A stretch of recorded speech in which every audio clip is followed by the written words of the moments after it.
This is a production of SDPB.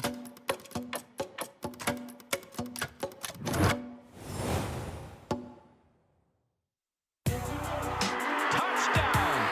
This is for a state championship. Oh, drive kick, and it's good! There's going to be some highlights coming off of this. The short-range jumper.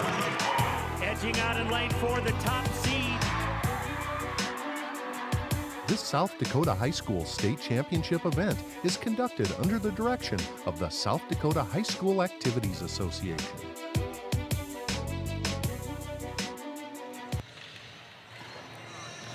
Good morning and welcome inside First Bank and Trust Arena on the campus of South Dakota State University. It's Class B Girls State Basketball action.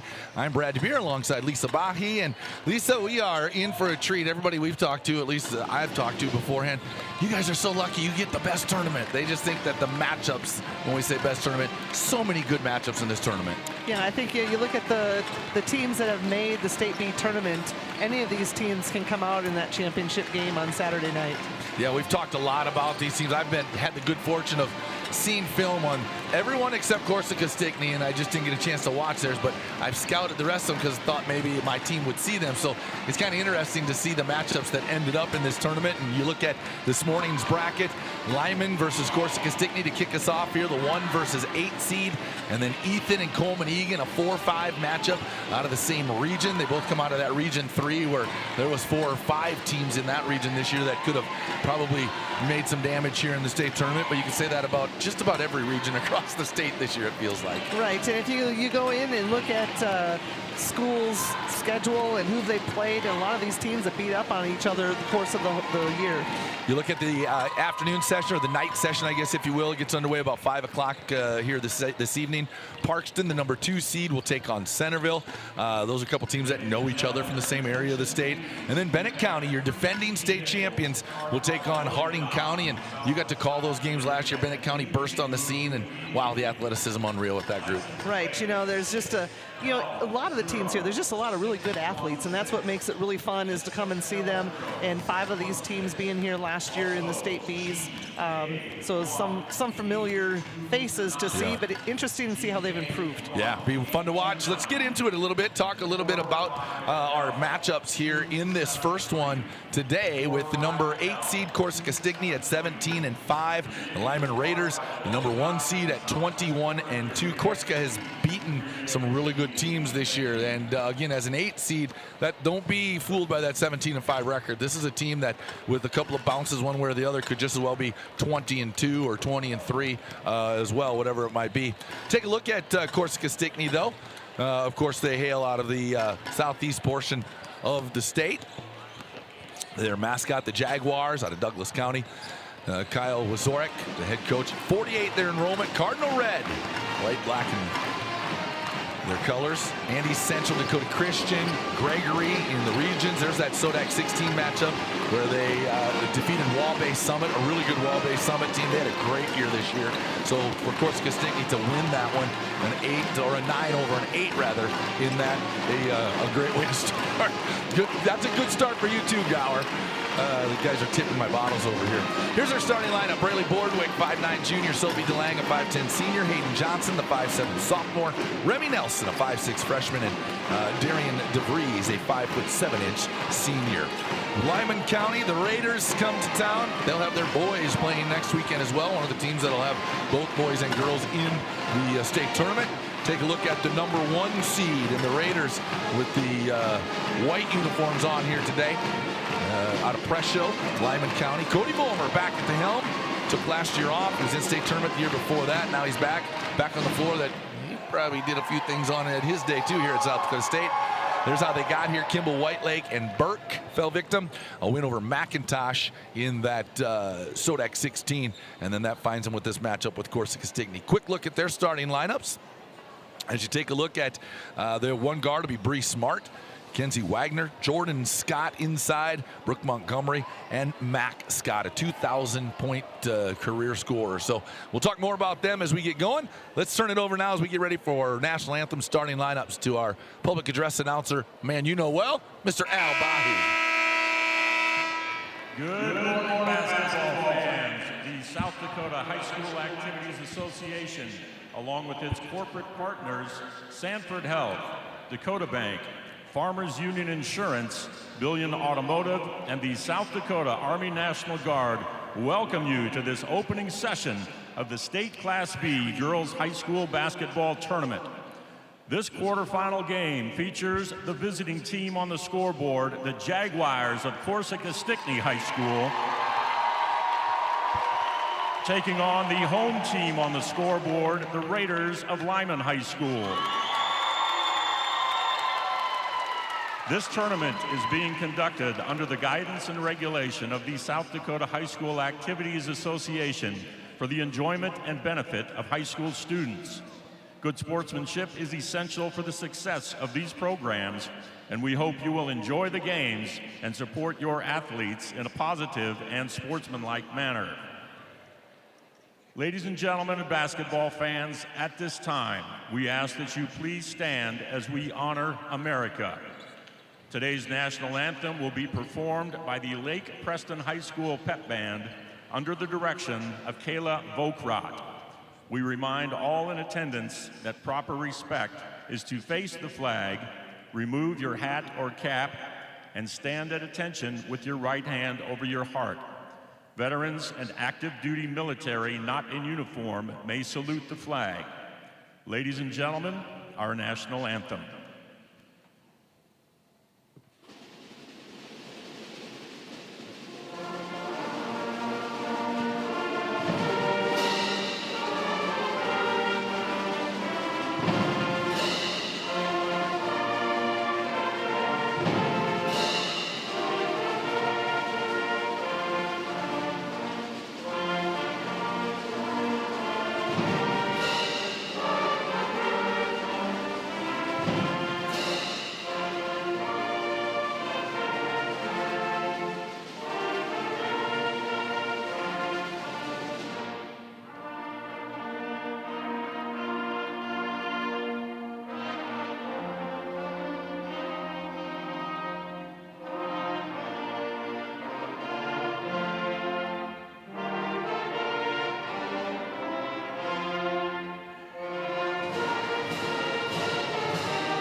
Before we meet today's teams, first of all, let's introduce you to our junior officials for this contest. Our junior officials are sponsored by 605 Custom Design, Zip Trip C-Stores, Cubby's Sports Bar and Grill, and Swiftel Communications. Our junior official from Corsica-Stickney is Reagan Wizorik.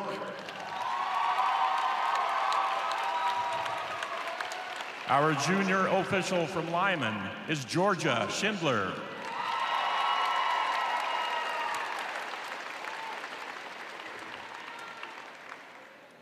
Let's meet the cheer team, first of all, from the Lyman High School Raiders. Cheer coach for Lyman is Lacey Anderson. Squad members are Maria Brous, Carly Hoffman, Erica Jansen, and Amelia Mundelein.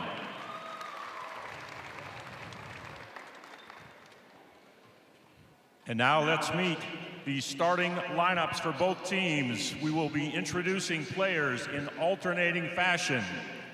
Starting with the visitors from Corsica-Stickney. At a guard, a 5'9" junior, number 10, Braylee Portewick. At a guard for Lyman, a 5'8" sophomore, number 1, Bree Smart. At guard for the Jaguars, a 5'10" senior, number 12, Sophie DeLang. At a forward for Lyman, a 5'9" junior, number 2, Kenzie Wagner. At guard for Corsica Stickney, a 5'7" sophomore, number 22, Hayden Johnson. At guard for Lyman, a 5'11" sophomore, number 3, Jordan Scott. At guard for Corsica Stickney, a 5'6" freshman, number 23, Remy Nelson. At guard for Lyman, a 5'5" junior, number 11, Brooke Montgomery. At guard for Corsica Stickney, a 5'7" senior, number 32, Darian DeVries. At forward for Lyman, a 6' senior, number 21, Mac Scott. Assistant coaches for Corsica Stickney are Mackenzie Denning and Rocky Nelson. Assistant coach for Lyman is Brooke Scott. Head coach of the Corsica Stickney Jaguars is Kyle Wazorek. Head coach for the Lyman Raiders is Cody Balmer. The officials for today's contest, the referee is Jordan Odens, umpire Justo Tobar, umpire Brad Gower, and the alternate is Gayla Blackthorn. Today's lineups are brought to you by Channel C. Lyman Raider fans, are you ready? Corsica Stickney Jaguar fans, are you ready? Let's get this tourney started. Today's fan section brought to you by the University of South Dakota. And we are ready to get things underway as Max Scott controls the tip for the Lyman Raiders. Burley Boardwick giving up a little size on that jump. Lyman will take it into the front court right away. Bree Smart, lob inside. Jordan Scott up off the glass, left hand, and good. Great shot to get things started for Lyman. Yeah, nice soft touch off the backboard. She gave herself a lot of hype on that one to get that to fall. So athletic, just a sophomore is Jordan. She's the leading scorer on this team. 18.6 points per game. Down inside, up and good. Great pass across the lane. Hayden Johnson, the recipient, and she puts it up off the glass and good. Man-to-man defense applied by Corsica Stickney. But they're going to drop off a couple of defenders. Lyman to make them pay. Kenzie Wagner with the 3. Yeah, and she has the ability to shoot really well. So maybe, only scores about 5 points, 6 points a game, but if she gets hot, we can see that her score a lot more. That's Boardwick, the 400, 800-meter star for Corsica Stickney. The short on the long 3. Jordan, or rather Max Scott, back up top. Wagner again. Too strong. Rattles around, no good. Friendly rims in First Bank & Trust Arena, though. There's been a dunk or two on these rims, so it loosens them up. Even maybe yesterday. Yeah. Coach Vollmer showing off his stuff, apparently. There's a video out there somewhere. We're going to find that before it's all said and done. And we're going to try to play that for you. He came back to his old stomping grounds and showed the girls he could still put it down with authority, apparently. Yeah, that was his words. It was interesting listening to him talk to him a little bit what Frost Arena, or now First Bank & Trust, used to look like. Yeah, and I'm sure what it means to him to be able to come here and bring a team here and coach. I mean, that's emotional for a guy, too. Obviously, just to be here, but coaching a gym that you played at in 4 years and made some people scream and holler in this gym for sure. Oh, yeah. Lyman, good defense by Corsica Stickney, though, to come up with the takeaway. Boardwick will bring it across the timeline now. Corsica Stickney does a great job on the defensive end, usually only allowing players about 36.5 points a game. Twice they've held players underneath 20. Yep, that's that same look they tried on. Got the first basket on. Boardwick with the attack on the left, leave it across the lane, but knocked out of bounds by Lyman. Boardwick averages 19 points a game for this Jaguar team. These two teams did play earlier in the year, too. Early in the season, it was a 9-point win for Lyman, 44-35. So travel car. You talk about the defense. They held Lyman to 44, and this is a team that can put up points fast. Right, you know, and so I think we're going to see that. You got a lot of teams that have played really good defense in the 8 teams that are here this year. Lyman will push it ahead. You can hear Coach Vollmer maybe in the background telling this team, push it, get going with it. Jordan Scott up and in. And then a foul, or Max Scott rather, as Mac started that with the pass inside and then ended up getting the rebound and is fouled. That's going to be called on number 32, Darian DeVries. DeVries will pick up her first. Second team foul. To the free throw line will go Max Scott. Mac again on the year, 15.3 points per game, 9 rebounds, 3 assists, 2 steals. She does a little bit of everything for this team. She went over 2,000 points. She's the career leader in steals, assists, and blocks, 3-time All-Stater. And she stepped on the line, violation. I think we had everybody in the lane on that one. Yeah. 5-2 right now. The early lead as Scott does not get credit for that second one. Man-to-man defense by Lyman, where Max Scott will just kind of help across the lane. That length of Lyman, man, their guards are long, they're big inside. Bordwick will send the 3, short, no good. Rebound taken out of there by Bree Smart. Smart will push ahead down the right sideline. Wagner, hesitation dribble. They're leaving her alone. They're kind of, it's almost like a triangle and 2, I think is what it is. Yeah, it's definitely leaving her out on the perimeter. You know, if she does get hot, I'm sure they're going to have to change up a little bit of what they're doing. There's Jordan Scott with a step-back 3. She's got 5, and it's 8-2. The number 1 seed with the early lead. Couple dribbles for DeLang. Now here comes Bordwick, right side. You talked a little bit about the length of Lyman. It's just hard to pass around. It's hard to shoot over. They make it really difficult. Well, it's one thing if they just come up and play you straight up, man, but they're so good in the gaps, and they're taking away passing lanes. I think that's what makes it so hard. And marks. So we're going to take our first media timeout already. We'll take a break. It's 8-2. We're back with more on SDPB Sports.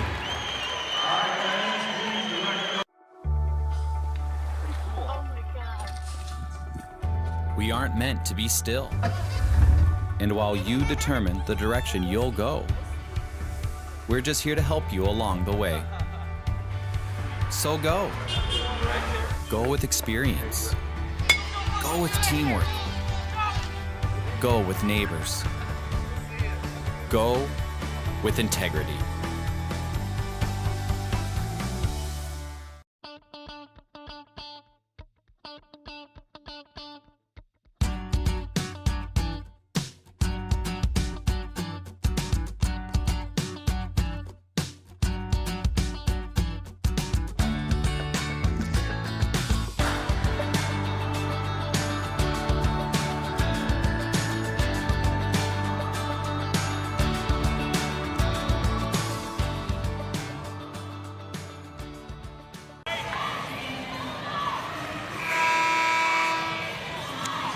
Back inside First Bank and Trust Arena out of the media timeout. 8-2, Lyman with the lead. Thank you, Josh Bacher.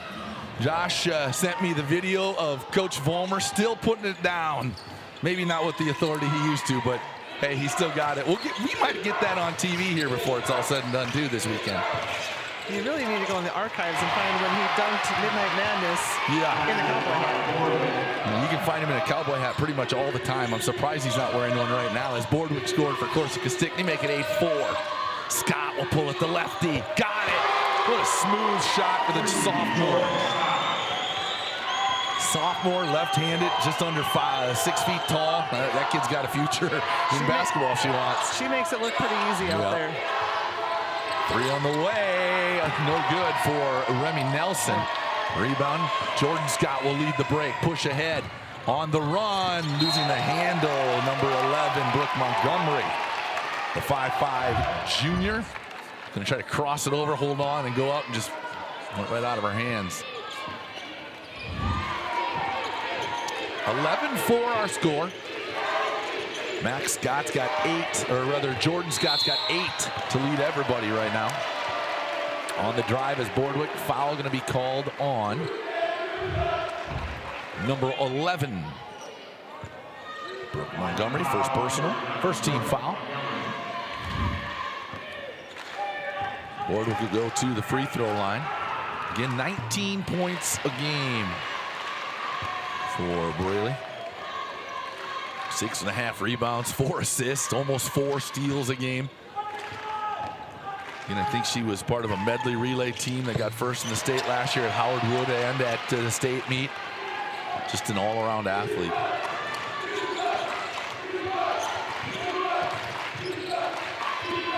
And so for the rest of Class B knows she's just a junior. So she'll be back again too. A lot of underclassmen in this state tournament again that are just talented, super talented. Yeah, there are, and that's what, you know, with 5 of those teams coming back, it's fun to see how they've improved over the course of the last year, just have matured as an athlete. Long 3 again. Scott making it look easy right now. I talked to head coach Aaron Johnston earlier. He was out here before they had practice this morning. And I don't know if he's in here watching somewhere, but it wouldn't surprise me. That kid's probably being recruited by a lot of different schools. 30-second timeout. Corsica Stickney wants to talk things over. Coach Wazorak says we got to change something up here. 14-6 our score, 3:20 to play. And look forward to what should be a dandy of a state tournament here with this first matchup. Again, an 8-1, and we've seen Corsica throughout the year beat some really good teams. I mean, they played Lyman tough. They had a close game with Gayville Fallon earlier in the year. They ended up having that postponed game with Ethan and then played them to 9 points. So, again, you just see teams that they played throughout the season that they're going to see again here this weekend, possibly at some point. So, fun to watch those rematches take place. You talk about Jordan Scott, typically about a 35% three-point shooter, shooting 3 for 3 right now. Corsica Stickney out of the timeout. Bordwick on the left wing. Long 3. Got it. That's a big answer. And sometimes you come into a bigger arena like this, you know, you're not used to playing in the depth perception. Hasn't affected these shooters one bit. That one just off the front rim. First miss from the three-point line for Jordan Scott. Bordwick off the dribble. Thought about popping that one. Lets it go. Swing it around. Going to be a grab by Jordan Scott on the arm. Lyman really forces you out away from the basket defensively.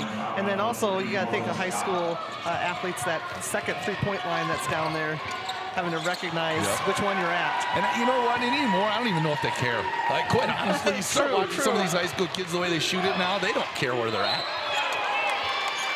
Some should, but they seem not to. Brad Gower says that's going to be a foul.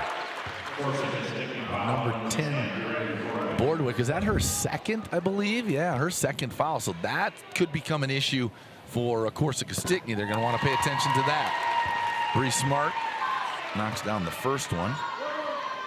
That last foul call, not that one before Gower, but Justo Tobar, I was going to mention. The Little Moreau Conference Official of the Year with the whistle and the bid in the state tournament.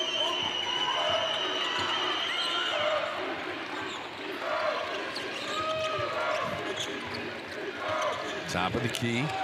DeVries just swinging around. Back to Bordwick. Long 3 again. Just a bit strong.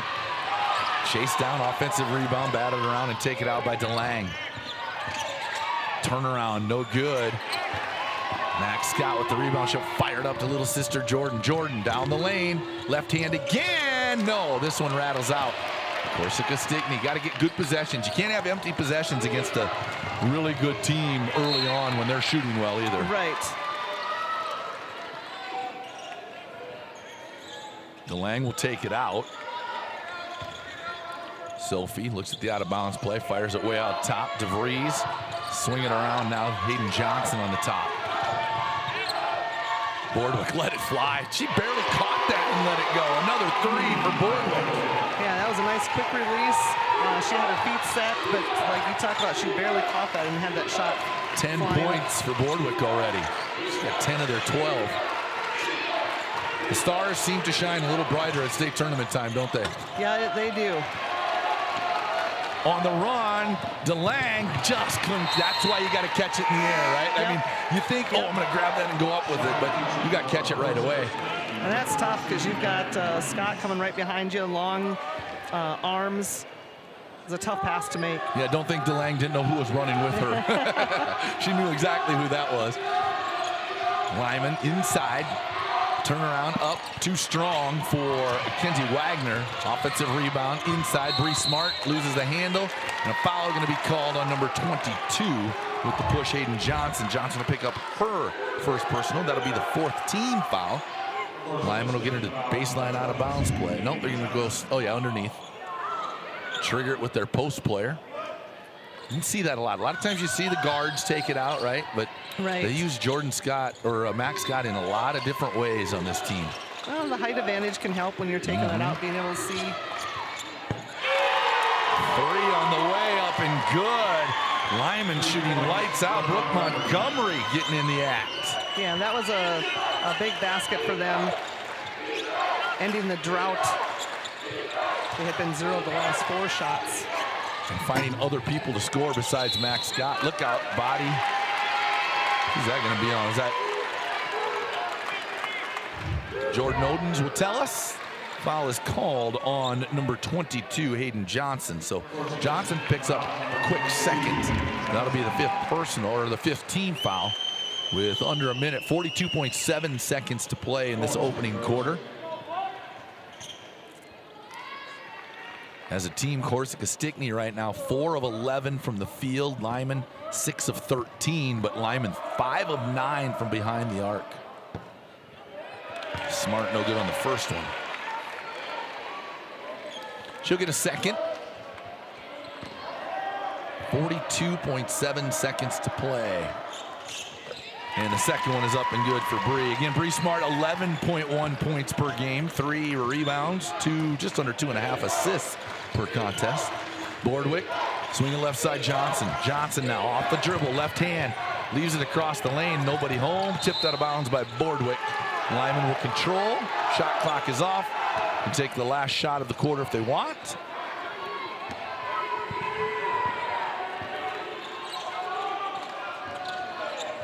Coach Vollmer wants deuce.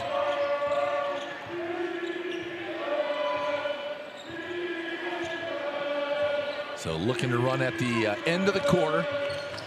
You're up 20-12, try to get that last shot. Don't give up something silly. Smart will run that one down under 10. Lob inside. That's a tough pass, tough angle. Corsica Stickney with an opportunity from half court. Boardwick, no, from half court. And we go to the end of our first quarter, 20-12. The number 1 seed Lyman Raiders by 8 will take a break. We're back with more on SDPB. South Dakota, a state shaped by its people. It's more than a place, it's opportunity waiting to be realized. At South Dakota State University, opportunity is turned into progress. Through research, education, and a community that inspires, SDSU drives the future of this state. We're not just here, we're taking action with purpose, trust, and impact. This is SD State.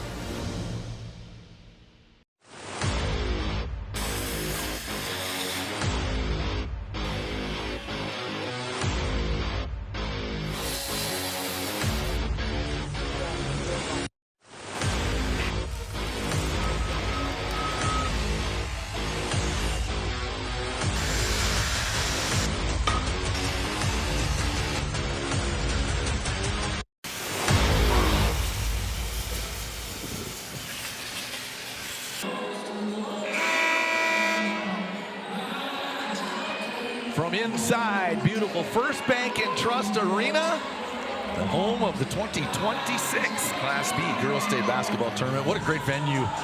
Lisa, you and I talked about it beforehand, to host the state tournament now, the way it's reconfigured, just gorgeous in here. Yeah, it is, and it's just, as a spectator, there's not a bad seat in the house. As a player, it's just really that intimate feel.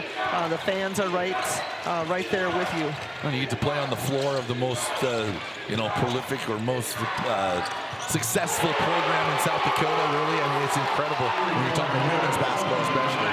The three up and good for Corsica Stickney.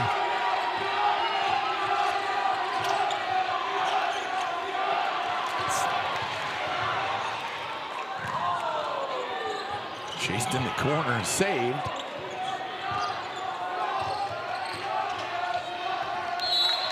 And thrown out of bounds. Jordan Oden says last touch by Lyman will go the other way. Hayden Johnson really getting her team fired up out there. Yeah, she's playing with 2 fouls. Neither one of these teams going to play a lot of kids. They're not super deep. Right. So, the man I've been waiting for, thank you, Mr. Jorgensen. Can't call him Todd. He was my teacher. You just can't do that. There's just certain people you can never call by their first name, right? We only call him Dr. J. Yeah, that's true. Another three. Sophie DeLang feeling it right now. Yeah, those are her first 2 baskets of the game, so big 6 points for her coming out of the break. Yeah, back-to-back to make it a 2-point game. And a foul going to be called the blocking foul on number 32, Darian DeVries. Now she has 2. So DeVries, Johnson, and Boardwick all with 3. Team fouls, though, just the first of the quarter. 3 in and out and back in. Just letting it fly in First Bank and Trust. The 3 for Wagner, her second triple. She's got 6 points. She's 28 feet away. She pretended she was going to shoot that one. Up off the glass and in. We were talking about Johnson getting her team fired up. She took it right at Max Scott. She did, and she didn't hesitate at all. Ball was touched. Very tough to call out of travel. They wanted it to, but nice smooth move though. Jordan Scott. You said only a sophomore too. Yeah, she's so good. Right back the other way. Boardwick with the answer.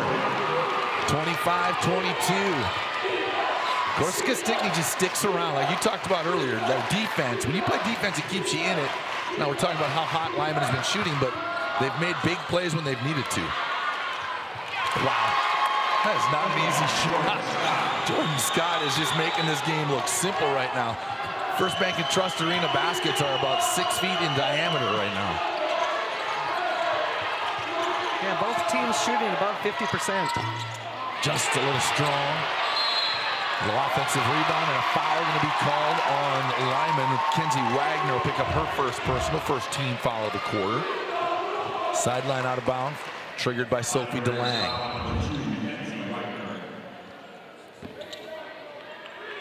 Nope, they're going to take it to the baseline now. Again, the new rule this year that the 4 spots you're going to take it from on each side, that was below that line, so they take it on the baseline. Double dribble going to be called. I kind of like that call, or that new rule. You know where it's going to go then. There's no guessing. It does put into play a little bit, though, at times late in the game. If you're going to call a timeout, you want to make sure your team gets across half court. Right, right. Because you otherwise got to go back, and we saw that in a couple of different games. Sioux Falls Jefferson had an instant I was told about that they tried to, I don't know, something happened. They had to take it back to the baseline again, and they thought they were going to have just a half court kind of deal. Quick timeout, 30-second timeout. We're going to keep it right here as Justo Tobar grants the 30-second timeout to the Raiders. There you take a look at Coach Vollmer talking to his kids. A little conversation about what they need to do here. Corsica Stickney not going to go away. Yeah, that's the thing. State tournament time, you come out hot, you're feeling it like you're running away from somebody. The other team's not here just because of happenstance, right? I mean, they're ready to play. Right, they really answered the call coming out at the start of that second quarter. Came out hot, shooting really well. Again, both teams shooting 50%. We've got both teams pretty even on rebounds. Getting to the free throw line a little bit more for Lyman. We're closing in on immediate timeout again, too. Again, that first dead ball after the 5-minute mark throughout the weekend. For those of you that are watching on TV, just so you can plan your snack breaks or your bathroom breaks so you don't miss any of the action. Corsica Stickney basketball controlled by Nelson. Swing it right side. DeLang back up top. Hayden Johnson. Now swing it back to DeVries. DeVries down the lane, got loose. Max Scott there to deny that. Look out. Held ball. Possession arrow says we're going the other way. Lyman basketball with 5:05 to play. 27-22. Wasn't sure how Remy got through all three of those defenders to have an opportunity and then decide to kick it back out. It was crazy. On the drive, or on the kick out now up top. Pretty Smart. Swing it. Smart off of a screen. And that skip, another skip pass. Down inside, taken away. Look out, that ball gonna be knocked out of bounds. We're gonna have our media timeout. Under 5 minutes to play. 4:44 to go in our first half. 27-22, Lyman over Corsica Stickney. Back with more on SDPB Sport. Reading opens every door to learning, opportunity, and understanding. The South Dakota Department of Education is strengthening literacy outcomes for students across our state, helping educators connect classroom instruction to the science of how children learn to read and write. Through professional support and shared resources, schools are building strong foundation in literacy for every learner. South Dakota Department of Education, learning, leadership, service. You're committed to building relationships, to exceeding expectations, to serving your community. Your financial partner should share your vision and your values. For 130 years, we've stood by South Dakotans. We've been there, we'll be there. Convenient, connected, committed. Bank West, member FDIC.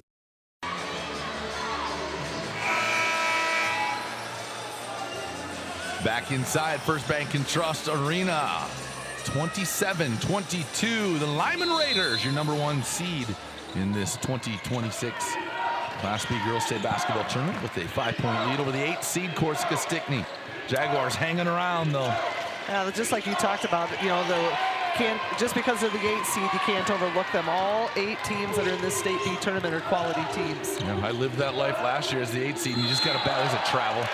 You know, you just got to battle. You get stuck playing the top seed. You got to try to find a way around it. And you have chances. You got to take advantage of them. And Corsica Stickney has had a couple of opportunities here, but they've turned it over a couple of times where they haven't been able to get over the hump. But yeah, they've had 3 turnovers in the last minute and a half for Lyman. And still hanging, you know, 2 possessions. It's not like they're down 4 or 5 possessions. Early on, it looked like Lyman was going to run away, but hot shooting by that young lady. This time leaves it off the front rim. Sophie DeLang, offensive rebound. DeVries will swing at Boardwick. In traffic, runner off the glass, in and out, no good. Rebound down inside, Remy Nelson will check that, Darian DeVries. And DeVries, that ball was 3/4 of the way down. I'm not sure how that didn't stay. Oh, DeLang is so long also, 3-on-1. DeLang, runner, probably threw it a second too late. Keep possession, skip past DeLang, 3 on the way, no. Off the front iron again. Scott chases it down, but to no avail. Lyman fans screaming their discontent about rebounding right now at their team behind us.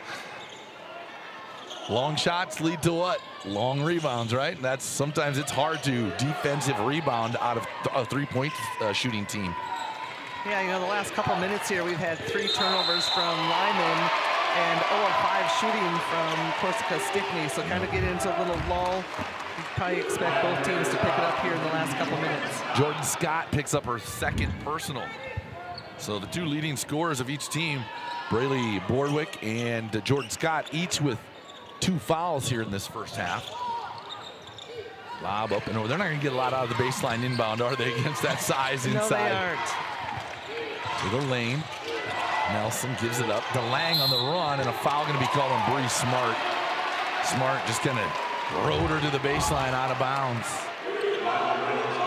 You get up right to your spot, but you got to beat her to that spot first, and I don't think that ever happened in that situation. There you see Sophie DeLang. Sophie, the 5'10 senior, 11.3 points, 3.5 rebounds, 2 assists, 2 steals per contest for this Jaguars team. She's been around a long time. She's been playing for a long time for this Jaguars team.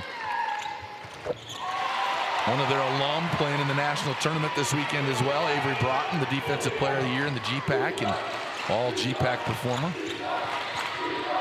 Remember when she was young, I called a state tournament in Watertown, I think, when she was maybe 8th grade or a freshman, and just dominated that tournament. Delang with the takeaway. She'll run it out up off the glass and get it to go. Sophie Delang have a quarter, huh? 10 points in the quarter. She's really picked up the pace. Her and Johnson both just really trying to will this team. You can see the frustration. Max Scott being double teamed, so they're boxing. They're playing a triangle and 2 right now is what Corsica Stickney's playing.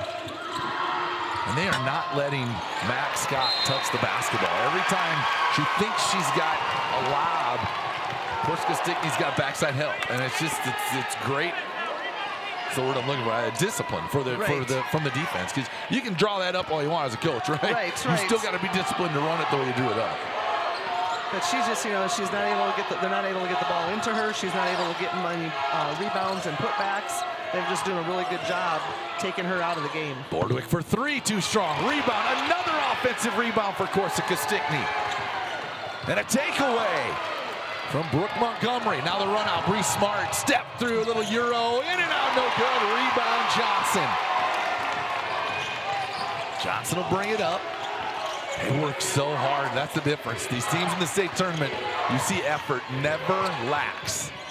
There's good defense by Scott, just straight up and down. She can jump all the way to the roof at first bank if she wants, and it's not going to be a foul. Last touch, though, by Lyman out of bounds. There you see 1:39 to play, 27-26. Yeah, Lyman hasn't scored in the last 4 minutes, 15 seconds. And during that time, they've had 4 turnovers. So really need to kind of get this last minute and a half. Lyman needs to make something happen. He's going to give Coach Vollmer something to talk about at halftime at least.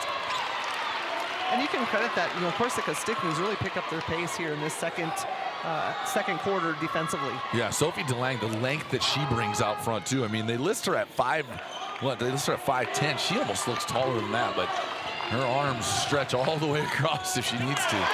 There's a score for Bree Smart, got to the basket. When things are struggling from the field, what do? Either get to the free throw line or get a layup, and that's what they did, went to the layup. Yeah, ended that scoring drought. Shot on the way, no good for Delang. She thought that was in, and then taken away, or thrown away more so than a takeaway. Yeah, I think that was just a little miscommunication. We thought someone was there, and they weren't. 3 is good. Is that Johnson? She's bringing a little energy right now. Yeah, just a sophomore. Second-year starter, but just does a lot of that hard work. Gets her nose in there a lot. We are tied at 29 right now. You're a tough-nosed kid when you get 8th at the state in the 400-meter dash. Yeah. I didn't see who they called that one on. Okay, thank you, Al. He must have heard me. Braley, so she picks up her 3rd foul, though, on Bordwick in this first half. Johnson rips down a rebound from her own teammate. Coach Wazorek took Bordwick out right away. Now, Corsica Stickney a chance to take their first lead of the game at the end of 16 minutes of play here. We'll see. Under 20 to play now in the half. Just a little bit of difference between the shot clock and the game clock. Yeah, less than a second. Delang, wait around. You want to take it at about 6-5. They do. 3 on the way. In and out, no good for Nelson. And Lyman will hold after 16 minutes. We're tied at 29. The 1 seed who trailed 16-7 at one time has battled back to tie this thing up at halftime. We'll take a break, come back, talk things over just a little bit. You're watching the 2026 Class B Girls State Basketball Tournament on SDPB Sport. You live life on the move. While you determine what direction that may be, we're here to help along the way. So go. Go with values. Go with friends. Go with support. Go with convenience.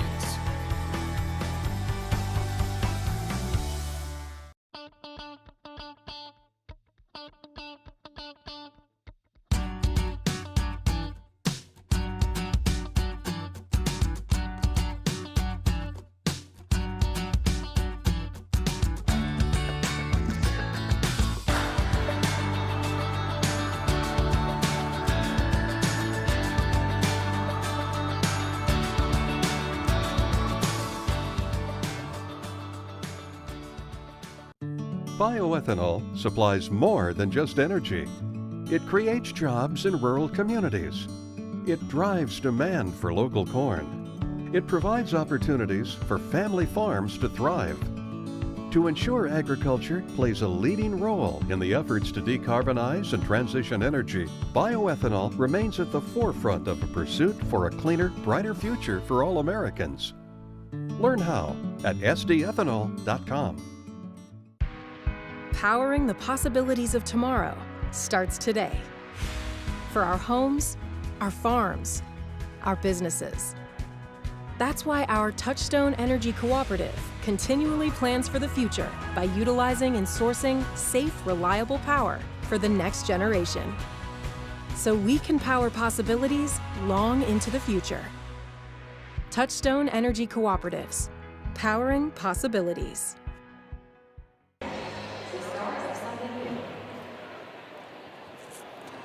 Back inside First Bank and Trust Arena, I'm Brad DePere alongside Lisa Bahi. It is halftime of game number 1 of 12 on the weekend here at First Bank and Trust Arena, the Class B Girls Basketball State Tournament. And let's take a look at some of the highlights. We'll talk about some of the stats. You've got some of those, Lisa. You can go over those as we watch some of those highlights from the first half. Yeah, you know, you got Corsica Stickney. That second quarter was a real strong quarter for them. Johnson coming out, getting 7 points, 4 rebounds, but DeLange has those 10 points, and so they did a really good job coming out, tying the game up. You look at some of these highlights, you see the long-range shot was open. The three-point line was on fire for both teams for a while, and then kind of went cold at times. But that shot changes the game, and you see it. It's all of a sudden we're at 29-29 because both teams were able to find looks from 19 feet away. Yeah, Lyman first quarter, you know, Jordan Scott has 15. Got a lot of those in the first quarter. Corsica Stickney comes out, gets their shots in the second quarter from the three-point line. Yeah, Braylee Bordwick with 12 points for Corsica Stickney, 10 points for Sophie DeLange, 6 points in the first half for Hayden Johnson. Just 3 players to score in that first half. And then you look at Lyman, 4 players that scored. They're being led by Jordan Scott with 15 points in the first half. Kenzie Wagner had 6, 5 points from Bree Smart, 3 from Brooke Montgomery. No, I did not say the name of the 3-time All-State player that leads this team. Max Scott did not have a point in that first half. That's huge on the defensive side for Corsica Stickney. Corsica Stickney is doing a great job on her inside, but she's still making her mark. She's got 5 rebounds. Her and Wagner both have 5 rebounds for Lyman, so that's those things are still huge for your team to get those second chance, kicking it out, and probably getting some assists off that also. Well, and it probably allowed Max Scott to get a couple of more open looks. It allowed Kenzie Wagner for sure. We saw that early. They didn't even guard her, and she knocked down a couple. So, again, when you're drawing all the attention, somebody else got to step up. And for Lyman, somebody has. Just that Corsica Stickney battled back to tie this thing. Yeah, and they probably made it, you know, after that first quarter, made a few adjustments in how they were defending people and to put a little more pressure on the perimeter. Well, we'll see which team has a little more in them here in the second half. Lyman already out, taking some shots. It was about a 3.5-minute talk by Coach Vollmer. Again, it's funny because some coaches will keep them in and they got 9 minutes of stuff to talk about. And then you'll see coaches who 3.5 minutes, and let's go. Let's get back out there. You know, I remember, what was his name at Wagner years ago? It's the tip of my tongue, I so apologize.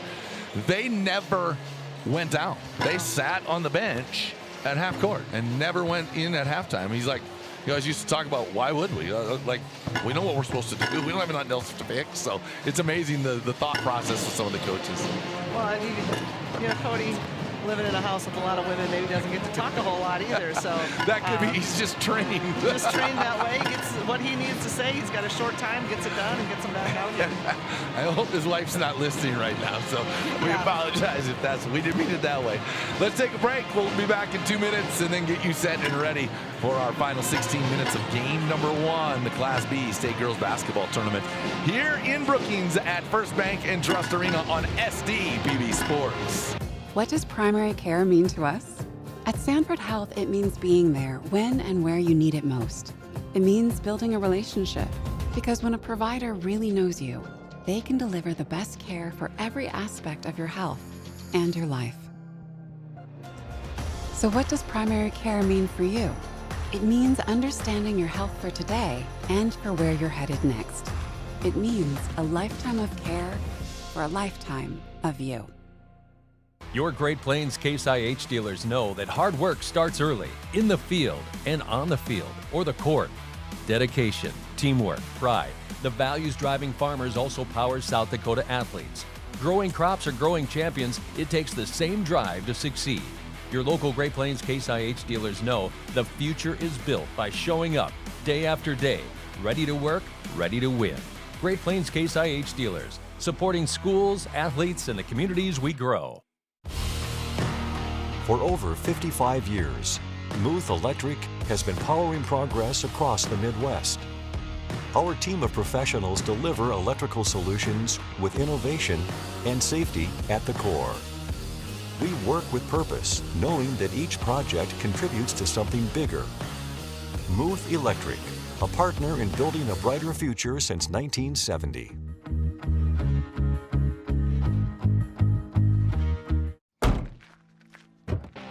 Our Peterson Farm seed reps, real-life seed heroes, well, they've been known to go the extra mile, literally thousands of extra miles every year.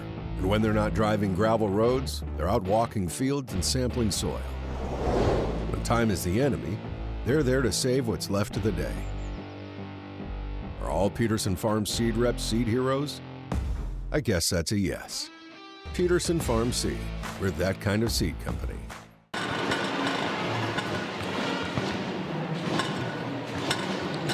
Welcome back inside First Bank and Trust Arena, and that's why you're here, right? Just to keep me in the straight and narrow. Lisa figured it out. Neil Gordon, that was the Wagner coach I was talking about. So, yes, Christian, we have remembered now. I remember who I couldn't remember, so now you know as I know. As we get ready for our second half, both teams finishing up their shoot around here to get loose again to start the second half. There you see Corsica, Stickney working on theirs. A good crowd on hand here at the one end. I see not a lot of kids on the one end, but I'm assuming that will be the Coleman-Egan student section. They'll be coming in droves here in just a little bit to get ready to watch their team. Our next game should be a dandy. Not that this one isn't, but Ethan and Coleman-Egan, a couple of teams out of Region 3B that will match up. And it'll be interesting to watch the X's and the O's of that one and those two teams and how they prepared for each other, see what they try to do to slow each other down. Big night tonight. Again, a reminder that this is different this year. Everybody, it is an hour earlier than it's been in the past. We start at 11 a.m. and then we start at 5 o'clock Central for our second round, or our second session each day. It used to be noon and 6, but they've changed that. You get done just a little bit earlier. We started doing that with volleyball this year. Man, made such a huge difference. You don't feel like it's 11 o'clock when you get out of the arena. You come back out and everybody can go get a nice something to eat and then get ready for the next day. Well, I think that's important for your teams that maybe don't come out on top in those night games, and they have that quick turnaround to the afternoon game the next day, and trying to find something to eat at 11 o'clock at night isn't always an easy task.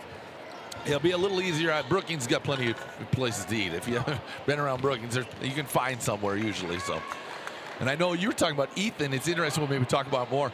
The Ethan Boosters. I don't know if it's their booster club or a basketball booster, but whatever. They brought a trailer with grills and food for their kids. Yeah, it sounds like they're feeding the team, and they made breakfast for them this morning. And I think they said tonight that they're grilling up some pork loin. And where were they staying again? I know, I don't remember the name of the hotel, but you know, we'll check that wind a little bit to see keeping those grills lit might be a little bit of a difficult problem. And if they do keep it lit, we'll smell it if it comes out of the right direction for sure. So we can just follow that and find ourselves some supper later. Corsica Stickney basketball to start the second half as Sophie DeLang will trigger the inbound. The big storyline to watch, Braley Boardwick, the 19.1 point per game scorer for Corsica Stickney. 3 fouls in that first half. So we'll see if Lyman tries to take it at her a little bit here in this second half. Boardwick leaves her feet to pass and taken away as DeLang tried to throw it. Quickly out the other way. Up and in, good for Brooke Montgomery. And Montgomery gets the scoring started. Great job. The Raiders. Great job of keeping control of that, letting the defensive person run by and finishing the shot. She had one of those early in the game and then kind of, I think, lost it out of bounds. So just a great move for her. And go off 2 feet, you know, finish off 2 feet. You're in more control. You're exactly right. That was a great move by her. Scott crossed it over. Corsica Stickney fans wanted a foul, not going to get it. Misses everything, and then Corsica Stickney comes the other way. Boardwick with the quick push up the sideline. DeVries thought about it, gives it up to Lang. Double dribble. No, we're going to have a foul first. Is that going to go on Max Scott, or on Jordan Scott, rather? It is. So Jordan Scott has now picked up her 3rd personal. So Jordan Scott and Braley Boardwick both with 3 personal fouls, the leading scorers for both of these teams. Off the rim, no good. Max Scott with the rebound, then she'll lead the break. What a luxury you've got when your 6-footer, 6'1" girl can take it off the rim and go.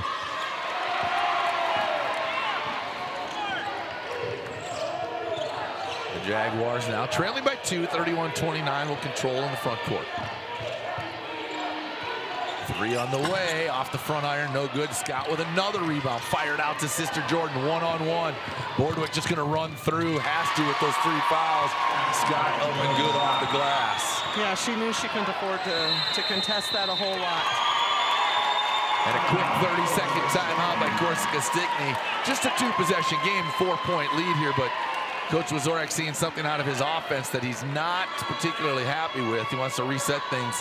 And then that's twice, though, 2 possessions in a row where the takeaway or the rebound, and it's Lyman off and running. Nobody's getting back for Corsica Stickney. Yeah, and they had a 3rd one where they kind of threw it out of bounds.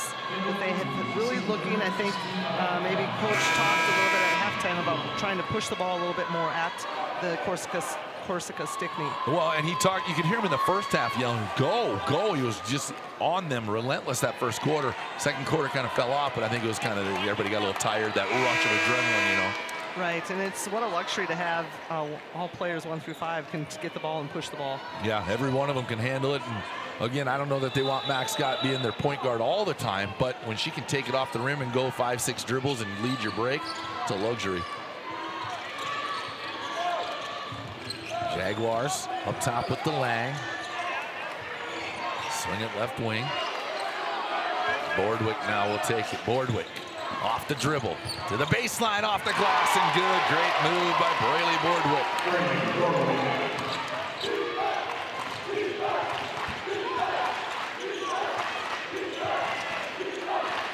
Scott will get a screen from Sister Mac. Inside, double, triple teamed in there almost that time. Max Scott has just not been able to touch the basketball offensively. On the run, DeLang missed it, but what a great catch. Just couldn't gather. Corsica Stickney has done such a great job of just taking her out of the game offensively. She's been able to do some of those other things, get rebounds, lead the break. Her presence is still felt on the court, just not getting the baskets. Jordan Scott, they haven't needed her yet because Jordan Scott continues to stay hot. Off the glass, a little too strong. Held ball, will go the other way. Lyman basketball. 5:13 to play in our 3rd quarter here at First Bank & Trust Arena.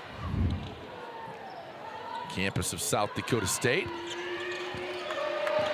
Kind of nice, this has rolled back to this weekend, and with the addition of the practice facility too, that's opened up First Bank & Trust Arena for state tournaments to be able to be played here on the missed shot. Yeah, SDSU, like you said, they were on the court a little bit this morning. They can go back to their practice facility and finish.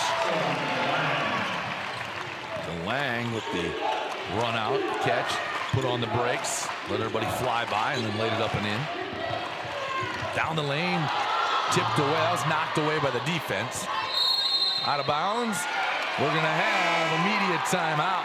Jordan Odens takes a look over at us, and we'll take a break. 4:38 to play in the third. It's 35-33. Lyman by 2 over Corsica Stickney on SDP. At Southeast Technical College, you won't just study for a career, you'll live it. Training in classrooms that look, feel, and operate just like the real world. Because the best way to do what you learn is to learn by doing. Get your degree, get to work at Southeast Technical College. Hey, buddy.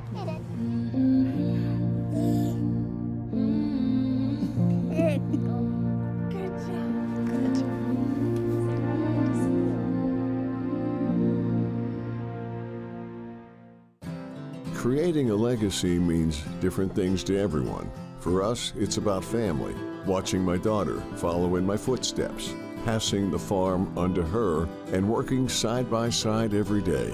It's about building something that lasts. Agtegra Cooperative has been by our side through it all, supporting us from one generation to the next. Agtegra Cooperative, legacy rich, future focused for generations to come.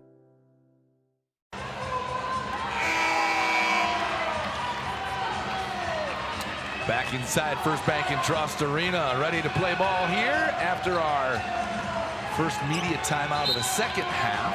4:38 to play. 2-point game, 35-33. Corsica Stickney on the run now. Sub came in that I didn't see during that break. Michaela Gerlach turned over the rubber bucket there, making it 35-35. Yeah, Boardwick did a great job of driving to the right and being able to finish that off the glass. And there, Max got her first basket of the game. With the answer, 37-35. A little bit of a secondary break that time where they pushed the ball, let her kind of make a little L cut at the top and then get down the lane, and she was able to get a little one-on-one finally. First time they've really been able to get her one-on-one inside. Right, you know, and I think creating that off the break probably helped because they weren't able to get the double team set. 3 on the way again, Boardwick. Boardwick with 7 in the quarter, 19 in the game. She's at her season average. Through the hands up top of number 22, Ella Ehlers, who checked in. Swinging around, so a couple of subs for each team here in the second half just to give their starters a break. That one tipped away. DeLang is just a nuisance defensively, those long arms. Yeah, you think the pass is there, and then she comes kind of out of nowhere with those long arms, and Corsica Stickney's going the other way. Boardwick got it blocked, stayed with it, then had it taken away on the second chance. On the run.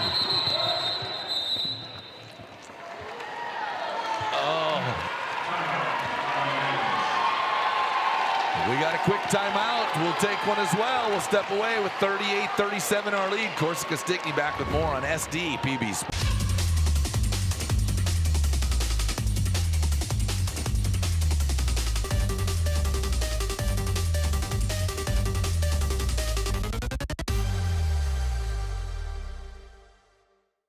Protecting crops.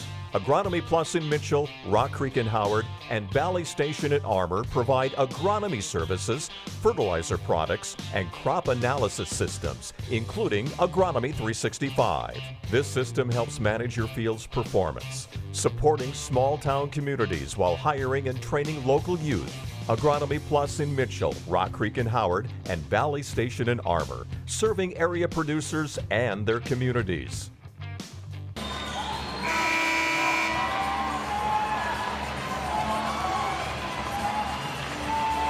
Welcome back inside First Bank and Trust Arena. Follow SDPB Sports on your mobile device all season long. Check us out on Facebook, Twitter, and Instagram. Be sure to browse all our action and award-winning photos by searching SDPB on Flickr. Tell us where you're watching from, read some of our great stories, and enjoy videos featuring the teams, kids, and coaches of South Dakota. Three-pointer no good for the Raiders. Brooke Montgomery left that one short, then his last touched by Corsica Stickney out of bounds. Johnson got a hand on that. Just again, another great box out by Johnson, trying to do all she can to keep Corsica and Stickney in this. Scott for three, no good. That was Jordan Scott. Rebound taken out of there by Gerlach to push ahead. DeLang found great fake. She's done it almost every time she catches it, she looks like she's going to go up for a shot. And that time it actually got the Lyman Raider off her feet. Kenzie Wagner picks up her second. Down the lane, Boardwick kick out. Three on the way. Got it, Johnson. Hayden Johnson again. She's got 9. Corsica Stickney with the lead. Yeah, one of the things coaches talk about with Johnson, just for her size, being kind of an underrated rebounder, and just what she does for the team, averaging 9.4 points and 9.1 rebounds a game. Yeah, lists her at 5'7", and you mentioned it earlier, just a sophomore.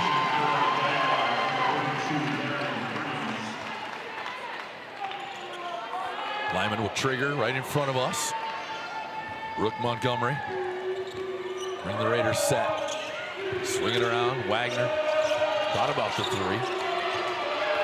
Cross court, Montgomery. Reese Smart now up top. Scott all alone. Three. Got it!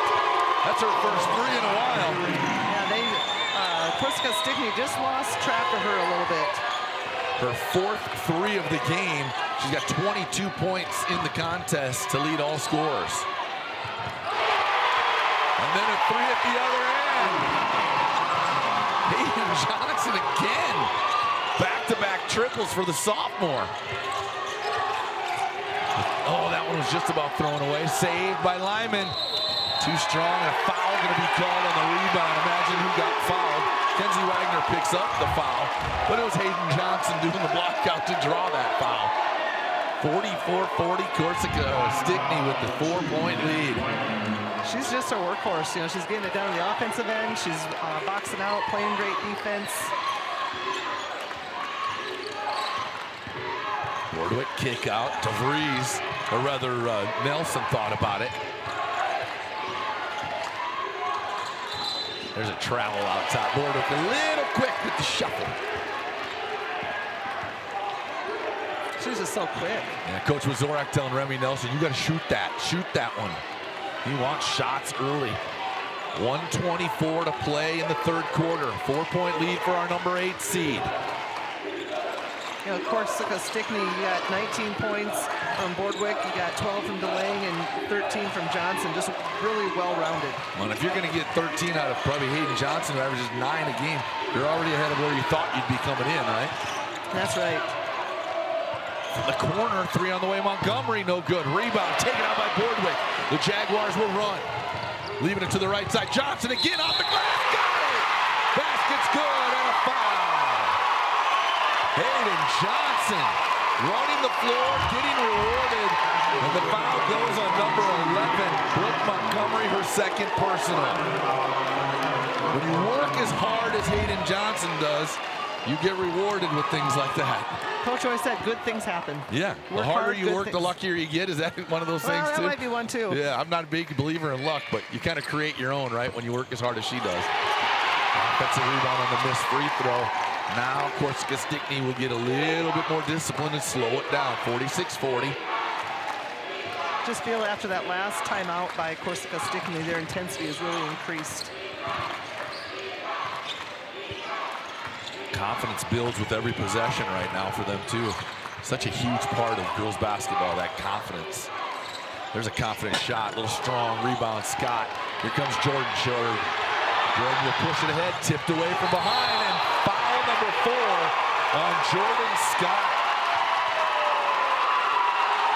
21 seconds to play in the third quarter, and the leading scorer for Lyman on the season, 18.6 a game, but today with 19, picks up her 4th personal. And then we'll go to the other end and shoot a free throw. Who's going to shoot it? Was it, I didn't even see, was it Boardwick that got fouled? I think they're trying to... They can't decide. Oh, there we go. To the free throw line, Remy Nelson.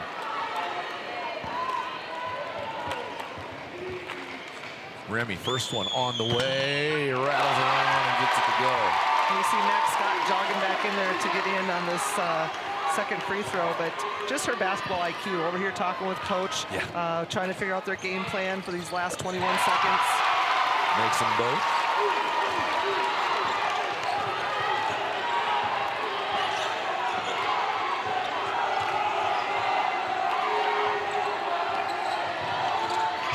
Under 10 to play in the quarter.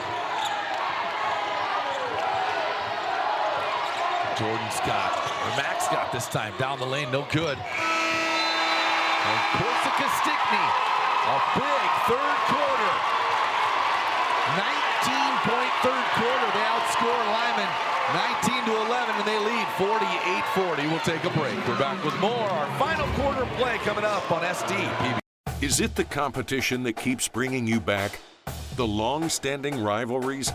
Or is it seeing friends again and cheering on your favorite team? At First Dakota, we're here for all of it. We appreciate the fans, the players, the coaches and officials, the concessions crew. The shared community experience is part of what makes life here great. And we're here for all of it. See you at the game. South Dakota, a state shaped by its people. It's more than a place, it's opportunity waiting to be realized. At South Dakota State University, opportunity is turned into progress. Through research, education, and a community that inspires, SDSU drives the future of this state. We're not just here, we're taking action with purpose, trust, and impact. This is SD State.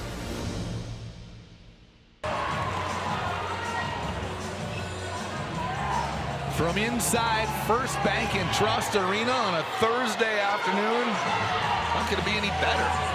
Yeah, when your 1-8 seed game is just got everyone on the edge of their seats, you know this is going to be a great tournament. Great start, 48-40, Corsica Stickney, and a block by Jordan Scott. Boy, that was gutsy. As a coach, you kind of hold your breath on that one. Double team on the baseline. Great job of finding the open player, but then missing inside. Kenzie Wagner just had that one rim in and out. You did such a great job of Bree Smart, just being smart and keep your pivot moving, and she was able to find the open person. Bordwick missed the three on the left wing, and Bree Smart comes away with the rebound. Inside, Jordan Scott, double team, steps through it and gets it to go with the left hand. Again, so many different shots that she can create. Well, they needed that basketball. They finished that third quarter, the last 2 minutes not scoring, and then the first minute of the fourth quarter here, they needed a basket in a big way. Foul going to be called on Brooke Montgomery. Here you'll see Bordwick attack the left side again. I think if Montgomery comes over there and just stands in, she may get charged into. But she tried to deflect the ball. And Bordwick playing with 3 fouls herself. Got to be smart too, yeah. She's got 20 now on the game with that first free throw.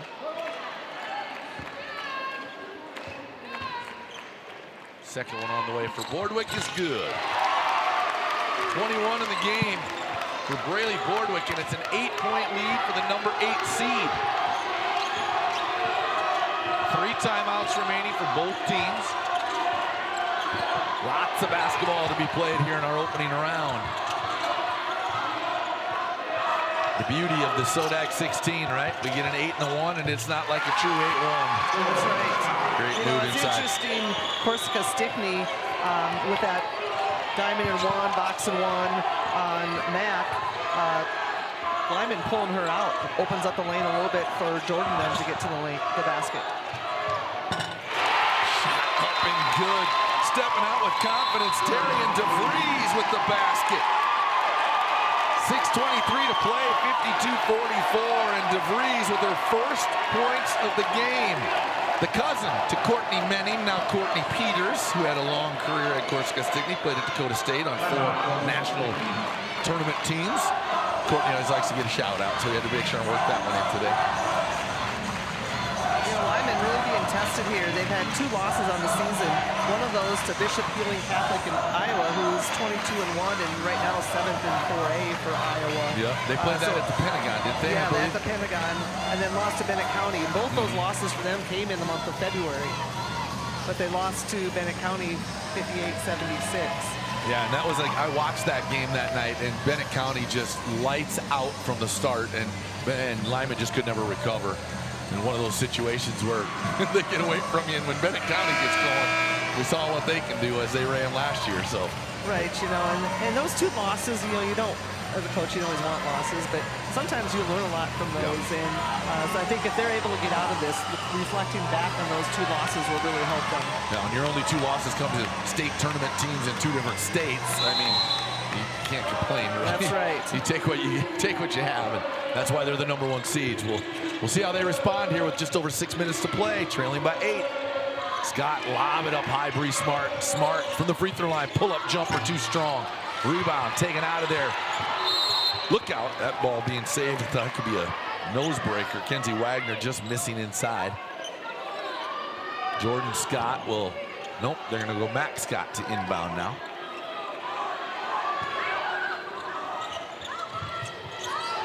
Ran him right off the screen.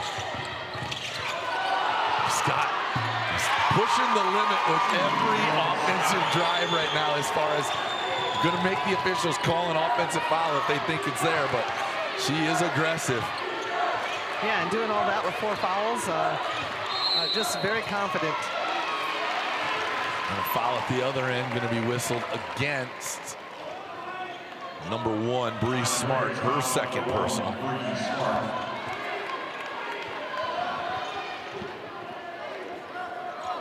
(52-46). Baseline inbound. Nelson. Lordwick on the right wing, pulled a long 3, no good, left it short. Legs are not quite as fresh as they were to start this thing. Max Scott will lead the break, push it across timeline to the right side. Jordan Scott now up top, swing it around. Montgomery to the baseline, back up, Bree Smart inside. Max Scott running fouled, and she tried to go to the left side. They're trying to do whatever they can to get touches from Max Scott right now. Yeah, moving her out into the perimeter and having her slice it through the lane and trying to find her open, trying to get her into the game is big for Lyman. DeLang with her 2nd personal. Max Scott 9 rebounds. Right at her season average. 3 points though. Yep, just her 3rd point on the game, and that's the credit to Corsica Stickney's defense. She hasn't had a lot of touches. Just 1 of 2 from the field. Too strong, 1 of 2 at the free throw line as well. Good rebound there, Hayden Johnson. Imagine that. She's always around the basketball. 9 rebounds a game for the 5'7" sophomore. 3 on the way. Nelson got it right in front of her bench. Remy Nelson with the triple. She's got 5 points. It's 55-47 with 5 minutes to play in our opening game. And that's her first field goal. Her points have come from the free throw line. We're going to tie it up. We're going to have a jump ball. Get Brad Gower's attention. We'll go to our media timeout. Give you the red one. There you go, buddy. We're going to go. I gave him the play ball instead. That couldn't have happened to a better guy. We'll take a break. We're back with more on FDPB Sports. For your little ones and your biggest joys. Or your forever friends. And your fur kids, too. For your better half. Or your all-time bestie. For the reasons you smile, there's coverage. With dental and vision insurance from Delta Dental of South Dakota and Delta Vision. SDPB brings you the South Dakota Boys State Basketball Tournament. You can catch all the action Thursday, March 19th through Saturday, March 21st. For more information, including the multiple ways to watch the games live, go to sdpb.org/basketball. Complete coverage of the South Dakota Boys State Basketball Tournament is brought to you by Dakota Bank and SD Corn.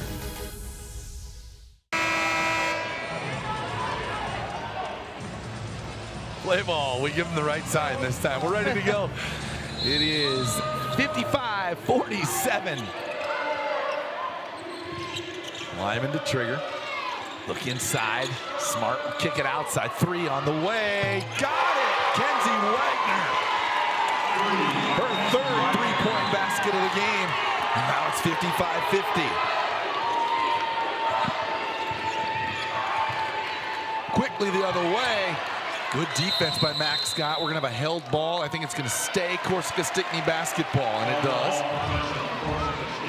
That was really good defense by Max Scott just to stand in there, make Boardwick try to score over top of her. Right, because I'm sure they've talked about, you know, she's got 4 and trying to get her out of the basketball game, that she's just got to play so smart.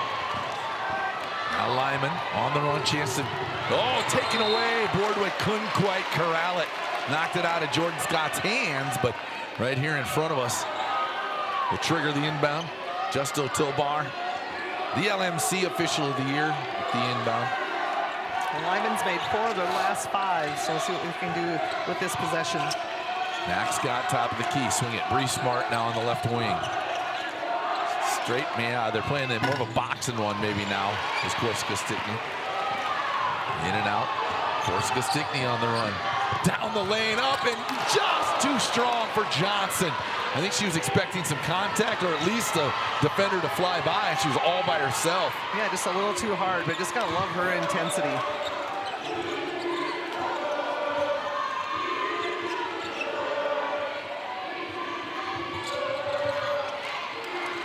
On the left side, swing it baseline. Montgomery throws it away.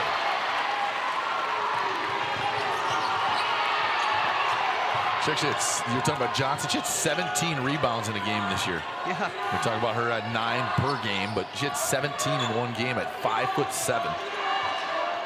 Yeah, Coach had just talked about in his notes that just so much underrated just for her size of what she can get done on the boards. We tell 5'10" girls and 6-foot girls that rebounding's about heart. A 5'7" girl getting 17 in one game, that's a big heart. Too strong for DeVries on the 3 as the shot clock was winding down a little bit. Lyman will control. 3 minutes to play in our opening contest. The number 8 seed leading by 5. Scott regained control of that somehow.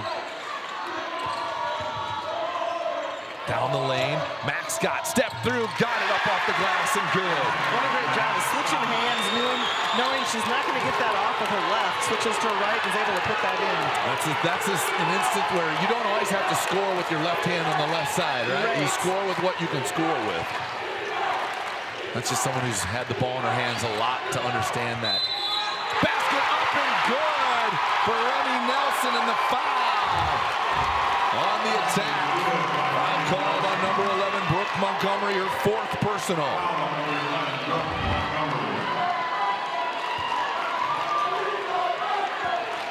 At the free throw line again goes Nelson. She's 2 for 2, now 3 for 3 from the stripe.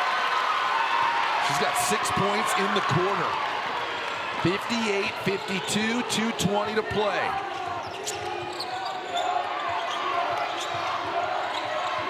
Ooh, there's going to be I thought they were going to call it offensive. I thought that Brad put his hand behind his head. He just got confused there. Foul was called on Remy Nelson. Yeah, I think Remy Nelson extended that arm, and I think anytime you extend that, even though there was probably some incidental contact in there, but you extend the arm, it's going to get called. When I think he saw the extension and thought it was offensive. The 3 is good for Kenzie Wagner. Her 4th triple of the game. She's got 12 points. It's back to 3 points, a 1-possession game with 2 minutes to play.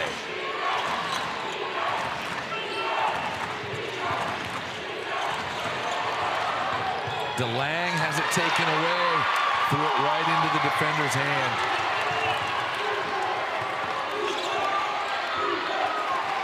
Now we're going to see Matt come out and get them started in the offense. DeLang tips it, goes to get it, still loose. Oh, what a great defensive play. We're coming back to Lyman. It's going to be Lyman basketball. What a great hustle play by Brooke Montgomery. Yeah, that play was all Sophie DeLange. That was all hers, and somehow, some way, Montgomery was able to come up with the basketball. Full timeout going to be called. So you got to call the mops out on that one. There were a lot of bodies on the floor. And again, we got to find, if you can get a shot of the ball, girls, Christian, we got to find these young ladies a chair. I don't know what's going on, but we're making these young ladies stand the entire game. We got to figure out how to get them a chair down there, because look at that. They're working their tails off, but they don't get to sit down. Never get a chance to get a break, I guess. No, I guess not. So maybe that's part of the training protocol. Yeah, that could be. Maybe they had to work for that position. They've been running miles and doing wall sits for the last 6 weeks, getting ready for this one or something. Camo day for Corsica Stickney, it looks like. The Lyman crowd is in, Hawaiian over there. Talk about Lyman, made 4 of their last 5 shots to cut this to a 3-point game with 1:20 left, minute 30. Amazing game, is it? When the ball goes in the hole, things go a lot better for you. Yes. You see their defense pick up just a little bit. Shots go down. Everybody's attitude's a little bit better. Right. You're kind of into it more. And you got to give Lyman didn't panic. They just kept picking away at it a little bit. You're probably going to see Corsica Stickney here. You've got look at possessions allowed as the game goes on. Speaking of possessions, there's only 10 seconds left on the shot clock. There was no possession on that tip away by DeLange. Now there's a takeaway by Corsica Stickney. Imagine that. Hayden Johnson on the spot again. You got to anticipate Corsica Stickney is going to be really deliberate in what type of shot they want. Bordwick will have the basketball in her hands, and I love the new rule where they took away the 5-second count on the dribble.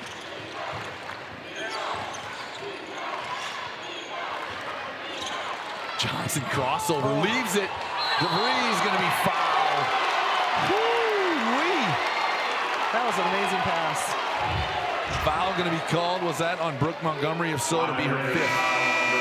It is her 5th personal foul. We've just been talking about Johnson all morning here, that she's just had her nose kind of in about every play, and that was, again, another one that she helped create. Yeah. 58-55. Coach Vollmer decided he wanted to take the full timeout. Now he's got to get the sub in. I don't know how this works. Well, she's going to be able to be allowed to come in, but he hasn't sent a sub to the table yet. And it's her 5th foul. So I guess you can, say, how's that work if somebody fouls out and you don't get them there before the 15-second buzzer? You let them in? You kind of have to. I mean, there's a 5th foul, so. But again, he decided to take the timeout, talk things over just a little bit here as well, as they get ready to come out and see if they can make a play out of it. Throughout the weekend, you're going to be able to have a chance, I think, at some point, to catch a few stories that were done by Nate Weck and the crew at SDPB, South Dakota Public Broadcasting, SDPB Sports Crew, with Tales from the Hardwood, and some of those things. We'll talk about some of that throughout the weekend here. You'll be able to see some of that. It's going to be kind of neat. Ashlyn Copel, Camden Peterhines, who, young lady up at Dual, does all of their boys' games play-by-play on their live stream, and then is kind of their leader on the court, too. Kind of an interesting story. So we'll have a lot of that stuff for you here throughout the weekend when we get opportunities to put that in during between games and different things. Bree's able to step up on her first trip to the free throw line today.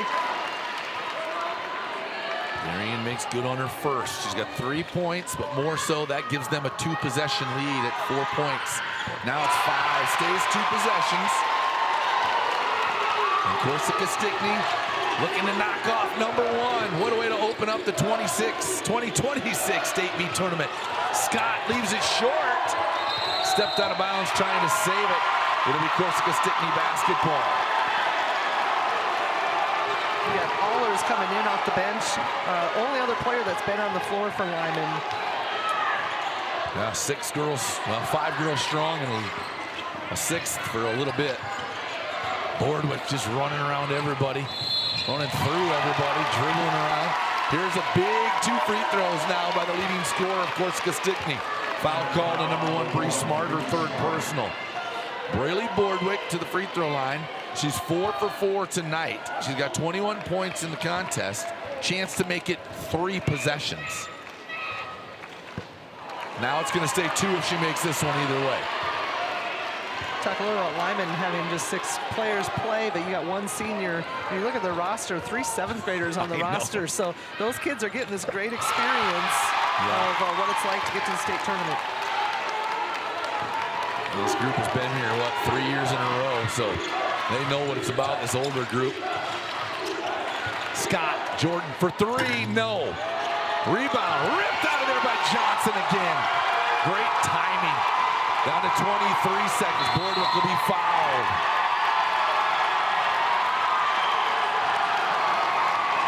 Really Boardwick.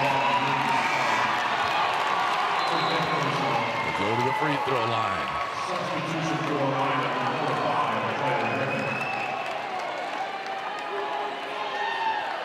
21.6 seconds, 2 possessions. Again, these free throws are big.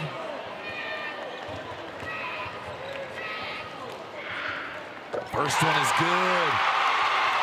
Boardwick, the 5'9" junior, just confidently steps to the free throw line and knocks the first one down.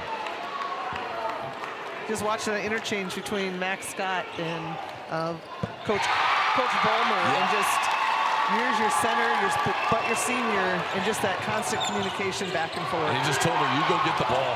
Now has it taken away, and then DeLang will foul. But only the 3rd foul hurts absolutely nothing if you're Corsica Stickney on that foul. Lyman will inbound. Coach Vollmer going to take his final timeout. I don't know if he always got to 30.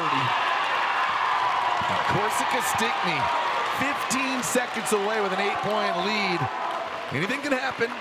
Saw a video the other night of a young lady, I don't remember where she was from, scored, 8 points in 15 seconds on her own or something like that. So you just never know. But Corsica Stickney looks primed to upset #1 to kick off the 2026 State B Girls Basketball Tournament. And I will tell you, Lisa, as a coach in Class B Girls this year, this is how this season has been. It has been like this all year long with just teams beating teams constantly. It's a battle to get here. Yeah, and you know, these two met earlier this year, and Lyman came out ahead 44-35. And that's just the quality of the basketball that we're seeing at the B level, and just the number of athletes. The inbound comes. They get it to Scott in the corner. 3 on the way, left it short. Max Scott up and no good. She just lifted Remy Nelson up with her to shoot that shot, and then dropped her down in the lane like she wasn't even there. Foul on Nelson. I was actually surprised Jordan Scott, she had to kind of get that shot off sidearmed a little bit. Max got at the free throw line. First one on the way, too strong.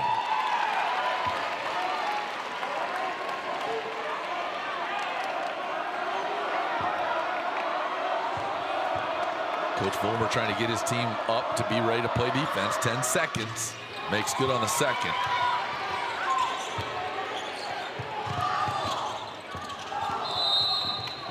Seven-point game, 63-56, with Boardwick going back to the free throw line.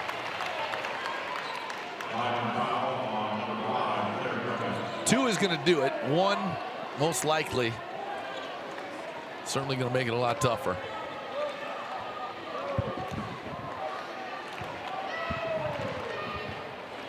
Boardwick, first one on the way. Got it. We will catch up with the winning coach following this real quick after they shake hands. So I don't think we won't take it away right away, gentlemen. We'll leave it here. Coach Wazorek, after shaking hands, looks like he will make his way to us. What a win. As it's taken away by Boardwick to finish it. 65-56, Corsica Stickney, the number 8 over the number 1. Celebrating, but Coach Wazorek going to get his team. You got to let him celebrate, but you got to tell him to get down here as well. So I think we'll steal your headset real quick, Lisa, and just catch up with Coach Wazorek. We're definitely going to talk to him about the defensive strategy that he came into this with, because he certainly put together a game plan that was ready. He may have forgotten. We'll see if we can get his attention. They're going to run down and put their sticker on the board and celebrate with his team just a little bit. But what a performance by the Jaguars of Corsica Stickney. He's going to catch his breath, get a drink, tell his assistant, I'll be right back. I got to go do TV real quick. So we'll put Coach on the headset here real quick. Congratulations, Coach. Wow, what a win. You saw this team earlier in the year. They beat you 44-35. Talk about the defensive strategy that you guys put in place tonight to take away Max Scott. Well, we wanted to stop both Scott sisters, but we really only stopped one, it appeared. But the plan was not let either one of them touch it, which it's hard to do with those girls. They're really good.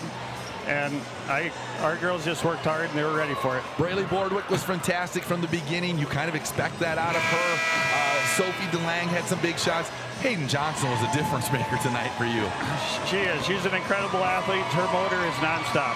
I think she's averaging about 9 to 10 rebounds a game for a girl that height. That's amazing. It's a credit to how hard she works and how much she wants to be good at this. I think you just put into realism the way girls basketball in Class B has been this year. The 8 over the 1. Seeds don't matter. It's really good in Class B this year. Well, I think the Sodak 16 kind of fixed all that. I mean, we do have 5 losses, but 4 of them are still playing in the state tournament. So our schedule was difficult, and that's kind of why we got into that 8 seed. But I'm actually glad we had played that schedule now. I think it helps us. You're in the championship semifinals. Congratulations, Thanks, Coach. You bet. Kyle Wazorek, the head coach of Corsica Stickney. We'll take a short break, come back and talk it over. You're watching Class B Girls State Basketball Tournament action on SDPB Sport. You kept us fed through tough times. And despite rising business costs, you keep doing what you love because you know you're making a difference. No matter the challenges, we're here to help you navigate the highs and lows to grow your business, to improve your land, or to buy new equipment. We all rely on you, and we're just happy to return the favor. Go with Allies. Go with trust. Go with Dakota Bank.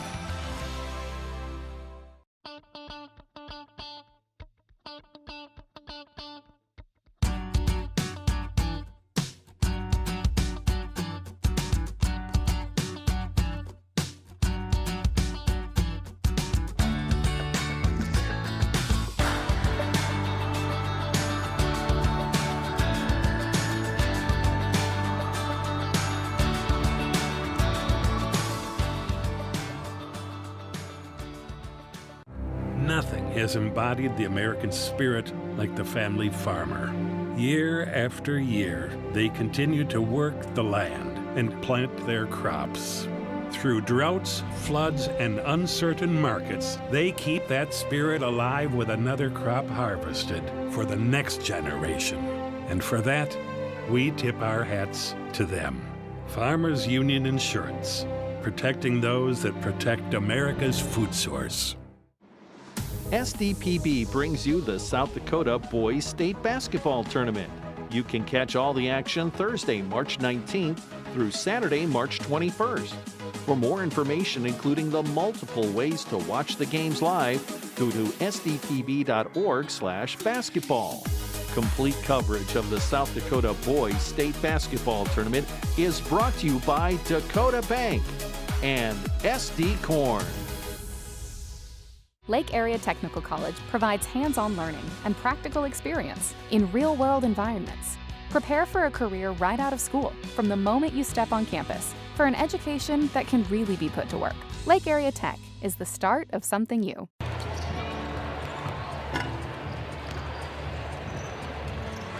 And welcome back inside First Bank and Trust. I almost did it. I almost went Frost Arena, the former Frost Arena. First Bank and Trust Arena here on the campus of South Dakota State University, 65-56.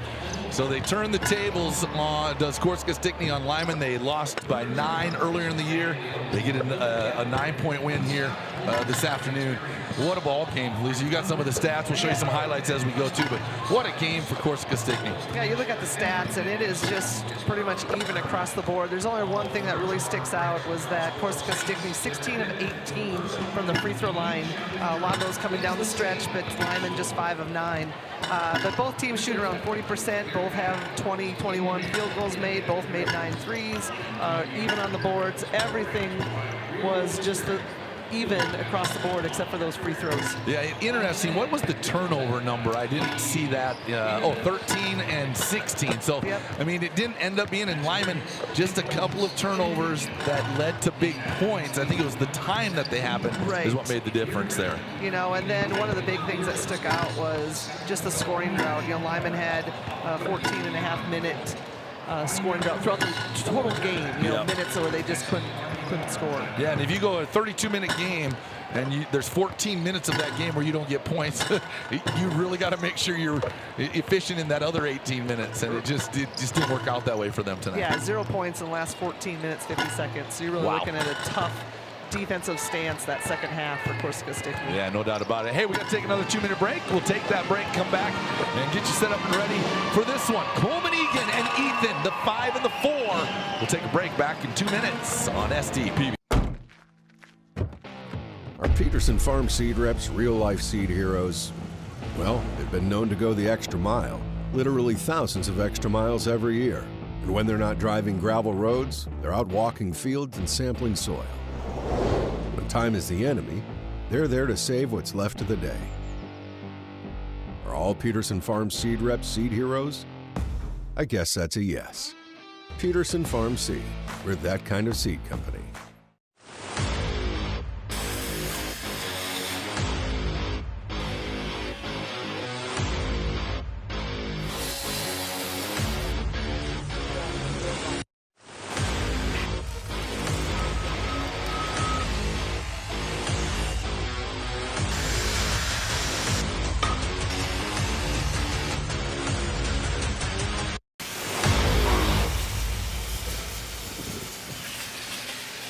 Educators across South Dakota are coming together to elevate, educate, and empower. This June, the Department of Education hosts the South Dakota Literacy Conference in Mitchell, a gathering dedicated to advancing the science of reading and sharing new insights into how students learn, exploring research and real-world strategies for South Dakota educators to move literacy forward for all learners. South Dakota Department of Education, learning, leadership, service. You hear about work-life balance like it's a big equation you have to find the answer to. But I think it's much simpler than that. So simple it was right in front of us. Start with the life you want, and everything else will follow.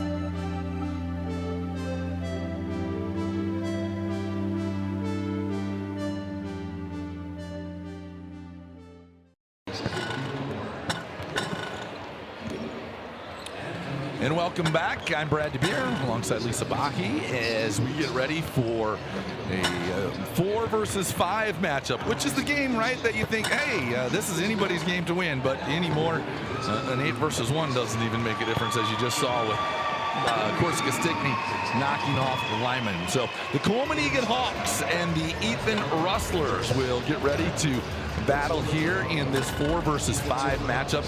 A couple of teams that come to us out of the same region, yet did not see each other as far as play against each other during the regular season. Now, I, on the other hand, had the fortune/misfortune of being on the bench opposite these two teams, both of these two teams during the season. So a close-up look out of the Dakota Valley Conference. Coleman Egan, they were the DVC champs this year, 9-0.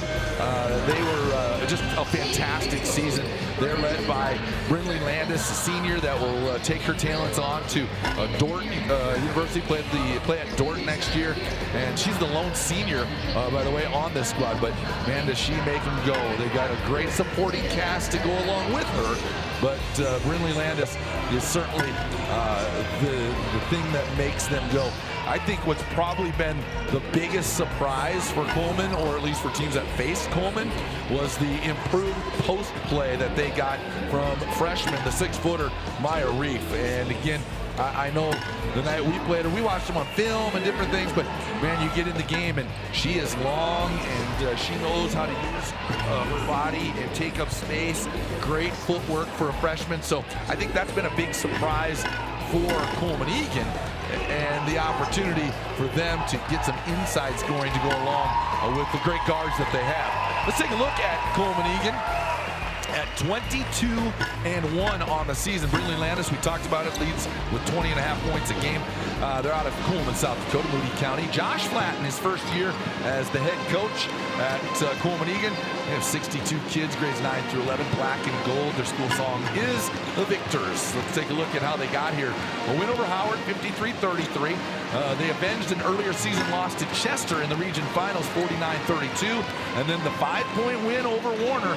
They survived it to beat Warner in that SODAC 16. So just a fantastic way for them. They will start this way. Brindley Landis, a 5'8" senior. Jolie Flatten, a 5'8" freshman.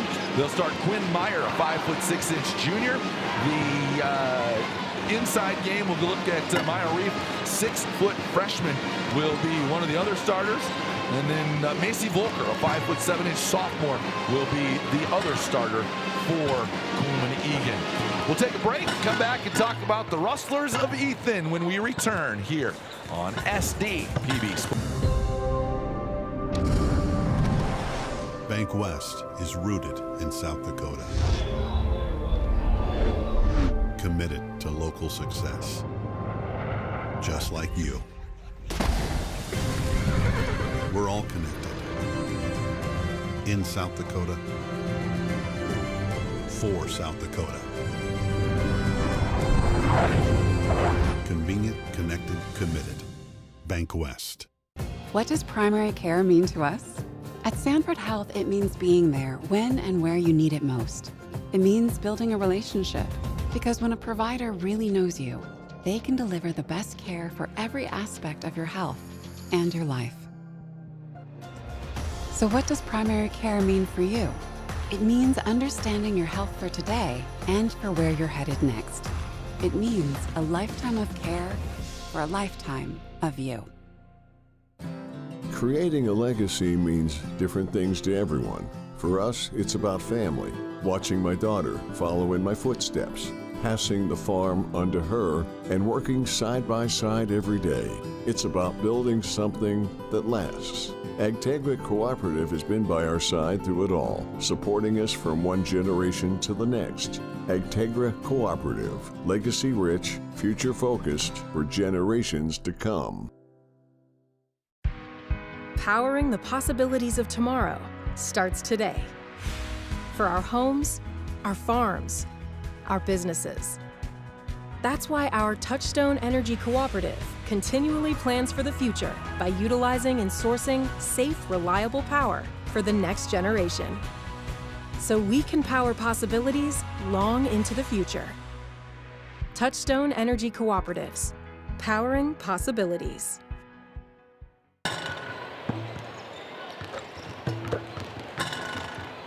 From First Bank and Trust Arena in Brookings on the campus of South Dakota State University, I'm Brad DeBeer alongside Lisa Bahi again, ready for action here in our second matchup of the day. The 4 seed versus the 5 seed, Ethan and Coleman Egan. Let's take a look at Ethan, the 4 seed in this matchup. They come into this game 21-2 overall out of Ethan, South Dakota, Davidson County. Tom Young, the head coach. It's the 3rd time in 4 years, 10 out of 12 that they've been in the state tournament. Maroon, gold, and white. On Wisconsin is their school song. Philander Indian School, Sanborn Central Moonsocket. That was a big win for Ethan tonight. They didn't really shoot the ball that well at Madison High School. And then there you see in the SODAC 16, sure you had to bring that up. No, they knocked off the Dubrook Dolphins 52-34. Tasia Hawkins that night, 8 3-pointers, 5 of those in the first half. And that kind of kick-started Ethan. And they were able to get into this state tournament. Take a look at their starting lineup. They will go with Macy Dean, 5'4" freshman. Marissa Storm, their leading scorer, 15.6 points a game, a 5'6" senior. Rachel Clark will play the inside, 5'10" and a senior. Tasia Hawkins, a 5'6" senior, 14.5 points per game. They look to go to her. Good luck out there. Go get them. Getting the fist bumps from the officials. And then I'm missing somebody. Sadie Mueller. There we go. The 5'8 junior will be the other starter for the Ethan Rustlers. And again, they're not going to play a lot of kids either. They'll play those 5 starters get a majority of the minutes. Madeline Nebelsack will get some minutes for Ethan as well. So both teams don't look to play a lot of kids, but both teams like to get up and down when they can, and they can both shoot it when they get hot, Lisa. Yeah, you know, and these two played a few similar opponents, one being Freeman, where that's one of Ethan's 2 losses where Coleman Egan beat them. You know, Ethan has a couple really big wins over number 5 Bennett County, number 2 Parkston that they've played. So again, expect another really good basketball game.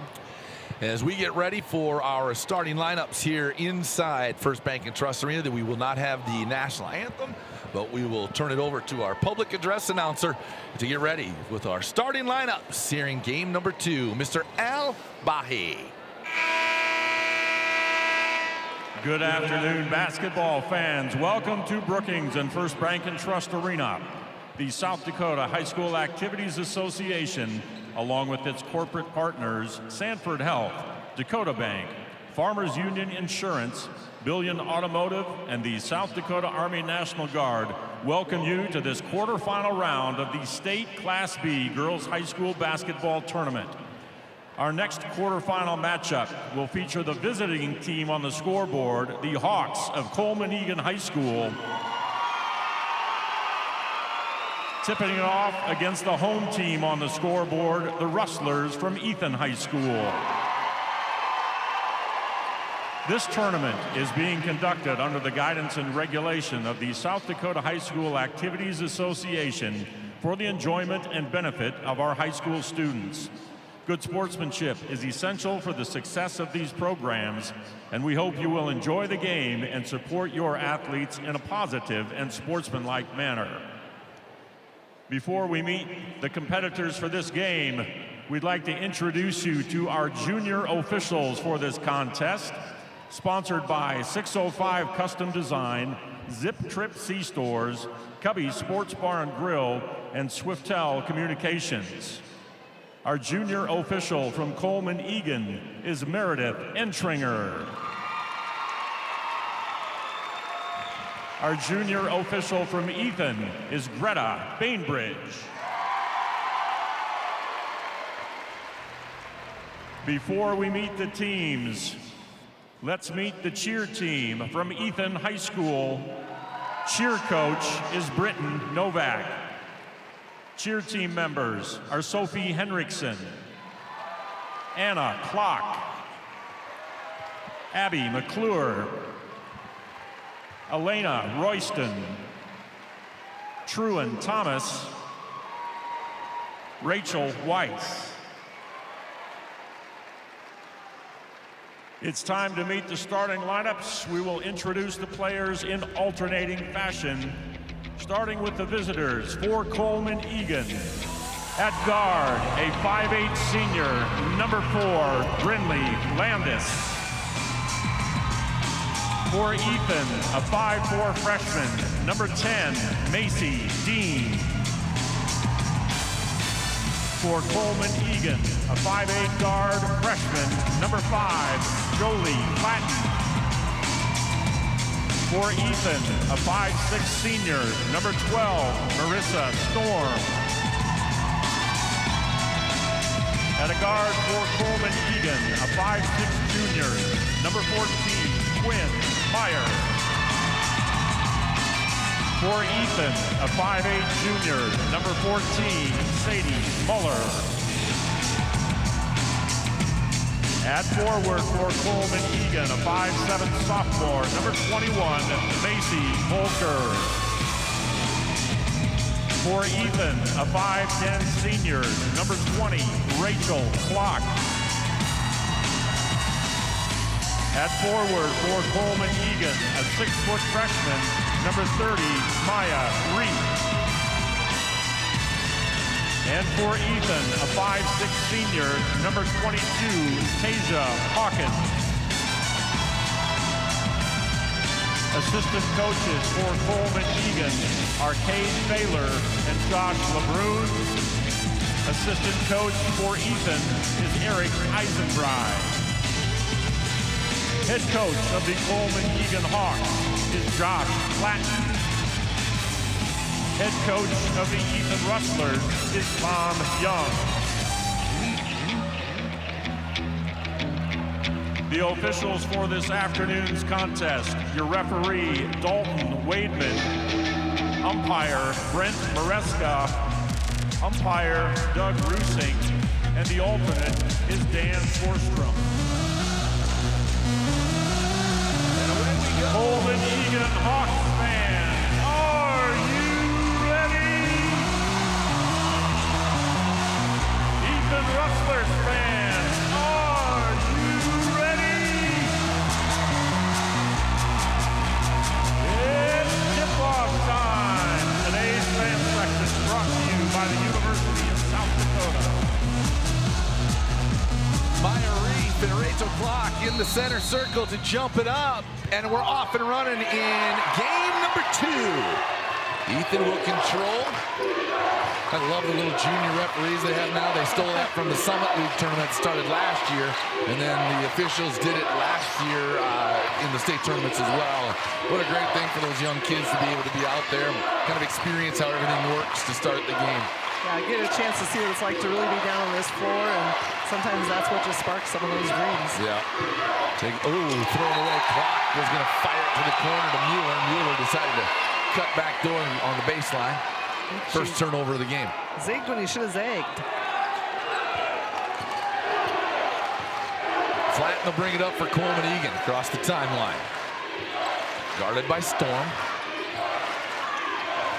And Pat to diamond and one for Ethan. They're going to try to take Brindley Landis out of it. Macy Dean will be the young lady that's going to be called on to take the ball away from Brindley Landis. So turnover number 2 of the game, 1 on each. Nerves. 17 years or so since Coleman Egan's been in the state tournament. And then Ethan, again, not there last year. Tasia Hawkins from 3, missed it wide right. Last time you and I did a state tournament together, we got to call Tasia Hawkins games when she was a sophomore at Hanson. We did, you know, and I was talking with her mom a little bit before the game. If you think about, she was at Mitchell, and Neuendorf was at Mitchell, who's now at Hamlin, who just beat Lakota Tech 61-52. If those two were, and I think there's 2 Neuendorfs. Yeah, both of them, senior and freshman. Were all in Mitchell with the C.C. Morgan, who's only an 8th grader. The SD might be in trouble, right? It might be. 0-0 our score, 6:45 to play. We're working on our score bug here, so just for those of you that are wondering. Flatten down the lane, goes to the right hand, misses it. Clock will come out of there with it. Off and running, Hawkins on the right side will pull it back out. Man-to-man by Coleman Egan. Flatten on Hawkins. They go Landis on Storm, and then Landis tips it and throws it off a Storm out of bounds. Great awareness just to keep it alive. We talked about it, the black and yellow of Coleman Egan. She'll be wearing that color next year at Dort. Yeah, and just a really heads-up play by a senior who played a lot of basketball, has a high basketball IQ. Yeah, Brindley's been a fixture at state competitions since she's been about 8th grade. Whether it's volleyball, basketball, track and field, you name it, she's been a part of it for Coleman Egan. And again, when you say they've only got 1 senior, that's pretty big shoes to fill in that 1 senior's shoes, too. Right. You know, just the experience playing in, like you said, playing in a championship, being part of a state track champion, being a very dominant volleyball player. Yep. Flatten. Reset things for Coleman Egan. So this game, quite the opposite of game number 1 today as far as the way it started. Down to 5 on the shot clock. From the corner, Reef back to Flatten, tipped out of bounds. 0.6 seconds on the shot clock. It's got to be a tip. Can't be a catch and shoot, so if anybody catches it, it's automatic, right? Ooh, they're going to say that she got that. I thought that was an automatic. Is it 0.5 now? I think 0.3. I think it's They changed it? 0.3. I don't know. It used to be 0.7 was their magic number. Quinn Meyer lost it behind her back. Looked like a behind-the-back pass. Landis thought Flatten was going to keep coming. She went to the corner. Landis threw it out of bounds. So just a few miscommunications on both ends here. yeah, turnovers galore. 2 on each end, 3 actually on Ethan right now. 2 on Coleman Egan. 3 on the way. In and out, no good for clock. Now Landis will run. Still 0-0, 5:16 to play. Landis the other way, no good. Battle for the rebound, held ball. It'll be Volker and Hawkins tying it up. Stays Coleman Egan basketball.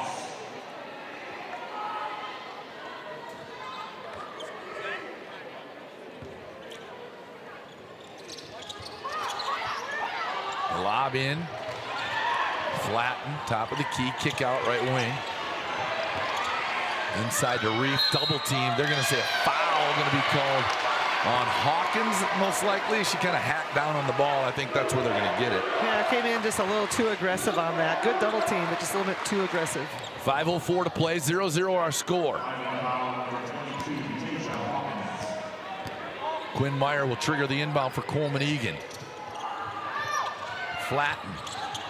Down the lane runner, left it short, rebound clock. Good position. Used her body well to block everybody out to get that. Now Hawkins, top of the key. One-on-one with Flatten, loses the handle. Dean comes up with it. She'll give it up. Storm, back to Hawkins. They're on a little weave.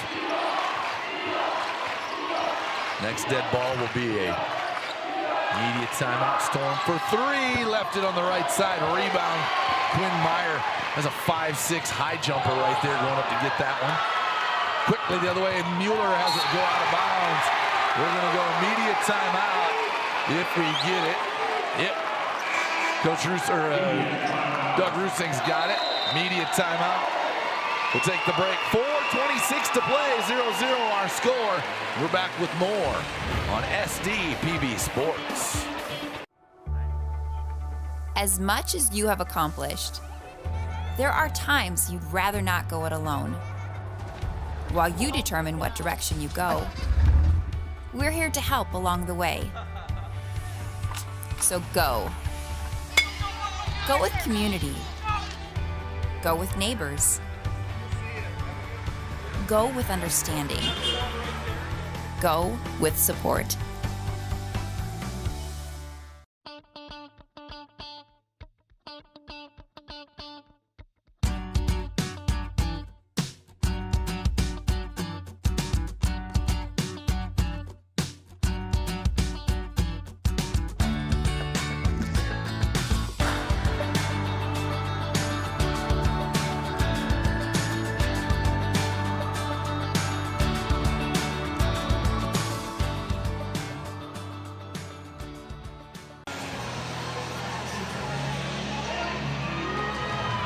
And we're back inside First Bank and Trust Arena.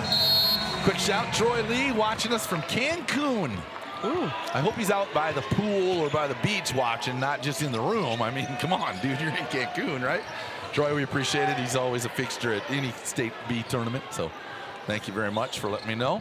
Boy, it sounds by the end of the tournament, we might all want to be wishing we were in Cancun. Yeah, you're going to have to get out on Friday, it sounds like, though. Yep. Inside, Maya Reef with the first basket of the game. Coleman Egan takes the early lead, 2-0.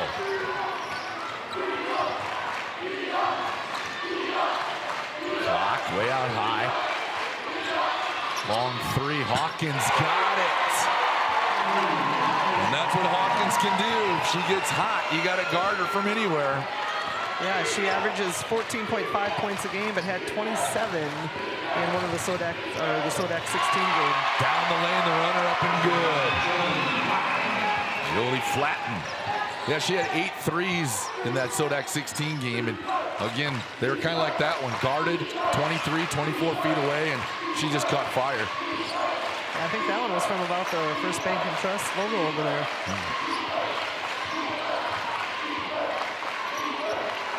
Down the lane, Mueller kick out. Clock for 3, got it!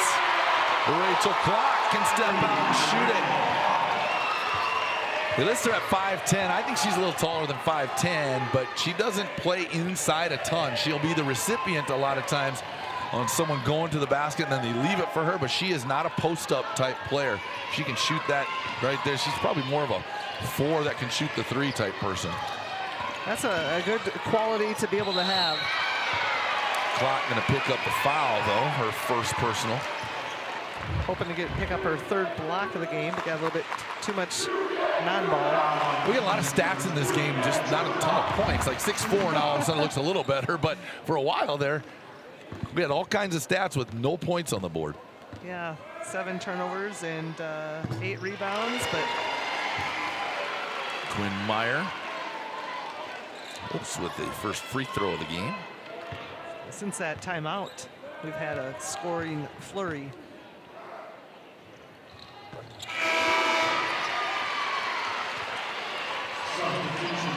So another team, Quinn Meyer, she had 5 threes against us this year. They were 3 for 30-something the last 2 games, so we kind of let them shoot. Shouldn't have done that. They hit 10 that night. That's usually how it works. Coaching error again, I'm sure. Ethan will bring it up. In the game, Madeline Nebelsack. Block, running the weave out high. Should give it up to Dean. Dean, crossover down the lane. Kick it back out. Clock again for 3. No good off the front iron. Rebound, Joey Flatten. Fired out, too strong, out of bounds. Got rushed. Just got in a hurry there, kind of trapped in the baseline. All of a sudden, that clock in your head starts ticking as she fired it over her teammate's head. Just a little bit, you kind of see someone, but you have a little bit of panic and just a little too much on it. Macy Dean against the man-to-man of Coleman Egan. Kick out, down the lane. Double set, 3 for Dean. In and out, no good. Rebound, lost by Volker. There's where you see Clock score in the paint. She kind of hangs around, knows just when to dive. Dives to the basket, and she's a recipient of the easy lay-in. Well, a nice little kind of head and ball fake by Nebelsack. Was able to keep that. She was kind of losing her balance, and nice bounce pass. Landis way out high, guarded by Dean. Again out of that diamond and 1. From the corner, no good for Flatten. Rebound Meyer. Quinn Meyer in the paint. Double. Forearm out in the chin and neck area of Tasia Hawkins. Didn't extend it, just ran into her. Just kind of how it happened, but. And it didn't move her very much. No, you better be ready to play. You get to this level, there's going to be contact, right? Like, it's just going to happen. So you don't complain about it. You toughen up, take it, and move to the other end.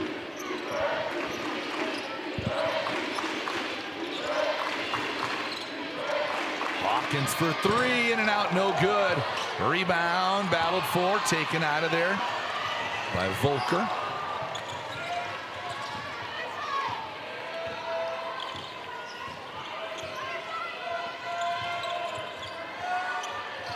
Meyer to Landis. Landis hasn't had a whole lot of opportunities yet, as that's the defense that Ethan wanted to play.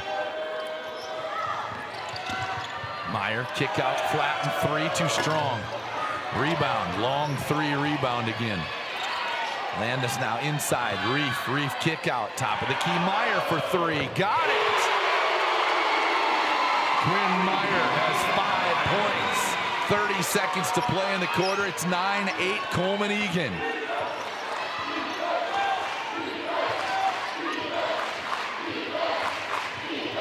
Macy Dean, hand it off to Clock.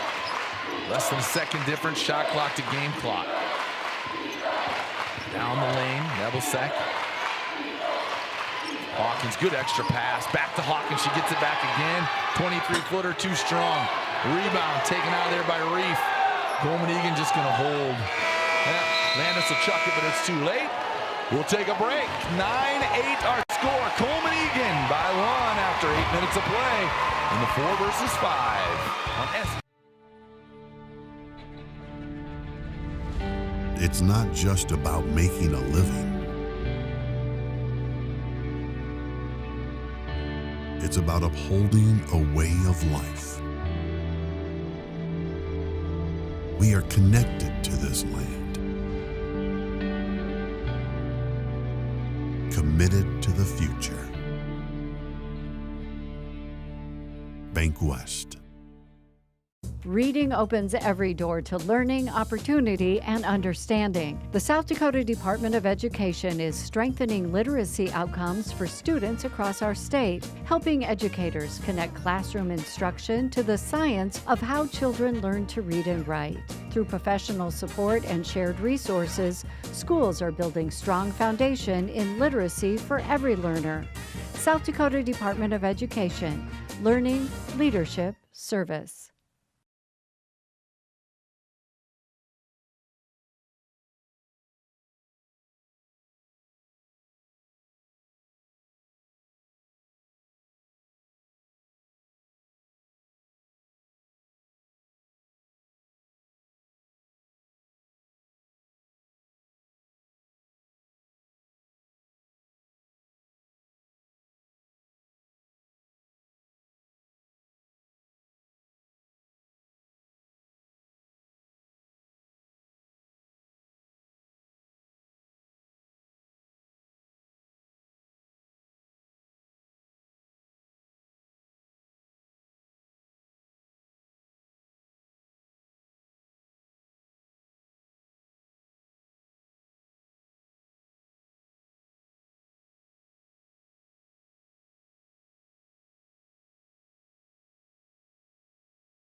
Powering the possibilities of tomorrow starts today.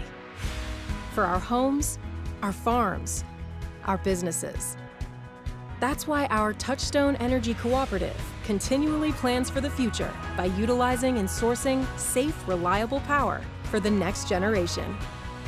So we can power possibilities long into the future. Touchstone Energy Cooperatives, powering possibilities. What does primary care mean to us? At Sanford Health, it means being there when and where you need it most. It means building a relationship, because when a provider really knows you, they can deliver the best care for every aspect of your health and your life. So what does primary care mean for you? It means understanding your health for today and for where you're headed next. It means a lifetime of care for a lifetime of you.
We aren't meant to be still. And while you determine the direction you'll go, we're just here to help you along the way. So go. Go with experience. Go with teamwork. Go with neighbors. Go with integrity.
At Southeast Technical College, you won't just study for a career, you'll live it. Training in classrooms that look, feel, and operate just like the real world. Because the best way to do what you learn is to learn by doing.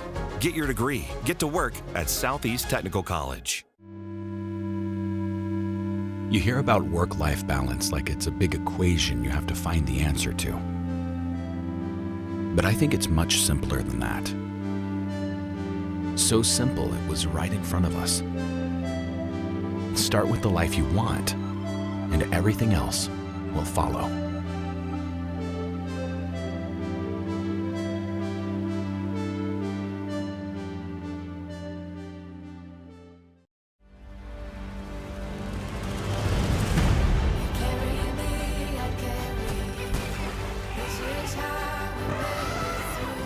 You are ready to go.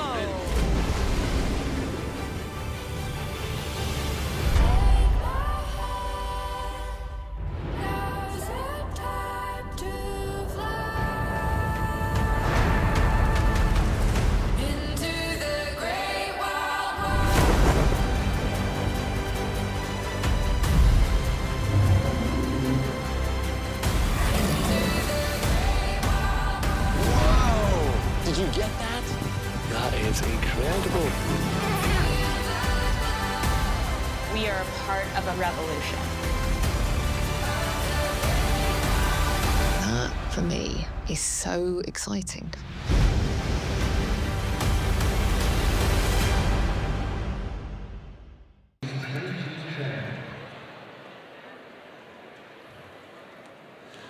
Welcome back inside First Bank and Trust Arena. Thanks to the 279 people that sent me a text message that we had no sound. Thank you, I do appreciate it, but yes, we're working on it. Hopefully we're back on.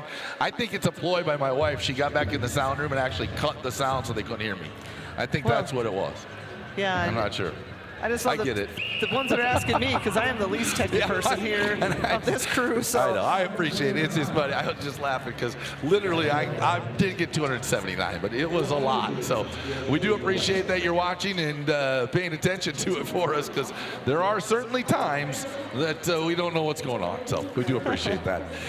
Quite a first half. I mean, when you think about it, there was spurts in that second quarter where things kind of opened up and got going. But boy, just a slow start to this one, Lisa, where I don't know if it's nerves or whatever, anxiousness, a lot of turnovers in that first half, just going too quick.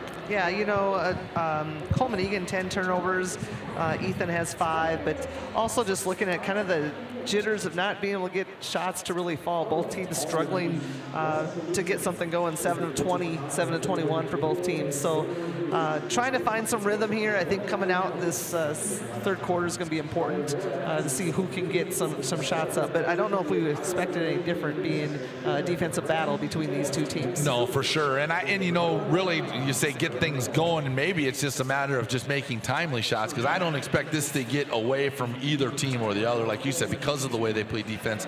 You got to make timely shots and just don't turn the ball over, though. That's the big thing. You got to have quality possessions. take a look at some of those highlights from the first half. As you see Maya Reef getting loose inside there. Tasia Hawkins hit a deep three. Ethan kind of got going a little bit. Rachel Clark hit a couple of threes. Jolie Flatten hit a couple of threes. Yeah, just, tails of the 2 quarters. Ethan hit a lot of those in that first quarter, and Coleman Egan in the second quarter. Yeah, what 4 for, what did you say, 4 for what was Ethan? Ethan is 4 of 15 from the 3-point line, and Coleman Egan's 3 of 12. So we're taking a lot from out in the perimeter. And you're just not going to see a lot of free throw shot in this one either, I don't think, because of the way the 2 styles of playing 5, maybe 6 kids, they just don't sub, and then because of that, they make sure they don't foul. You can't foul if you don't have a lot of kids to go to. You obviously play a little different defensively, but amazes me too when you watch the athleticism of both of them, how you stay out of foul trouble in some of those situations, because they're not just playing back, they're getting up and getting after you. Oh yeah, they're getting up and getting in people's faces, and we got Landis really trying to take Landis out of the game with the box and one, face guarding her, not letting her get even a look. Dean is, if you ask Dean what's going on the defensive end of the court, she probably doesn't have any idea because she's just busy worrying about Landis. Well, and buying in as a freshman, doing exactly what you're told. I mean, here's your job. You're going to guard this person, and that's what you're going to do. So it's worked out for Ethan. They believe in their coach, and they believe in their system right now. We'll take a break. We'll come back. Coleman Egan up 19-18 at the half at First Bank and Trust Arena in Brookings on SD-PBC. South Dakota, a state shaped by its people. It's more than a place, it's opportunity waiting to be realized. At South Dakota State University, opportunity is turned into progress. Through research, education, and a community that inspires, SDSU drives the future of this state. We're not just here, we're taking action with purpose, trust, and impact. This is SD State. Our Peterson Farm Seed Reps, real-life seed heroes, well, they've been known to go the extra mile, literally thousands of extra miles every year. And when they're not driving gravel roads, they're out walking fields and sampling soil. When time is the enemy, they're there to save what's left of the day. Are all Peterson Farm Seed Reps seed heroes? I guess that's a yes. Peterson Farm Seed, we're that kind of seed company. For your little ones and your biggest joys, or your forever friends and your fur kids too. For your better half or your all-time bestie. For the reasons you smile, there's coverage. With dental and vision insurance from Delta Dental of South Dakota and Delta Vision. Don't be fooled by that beat-up old cap.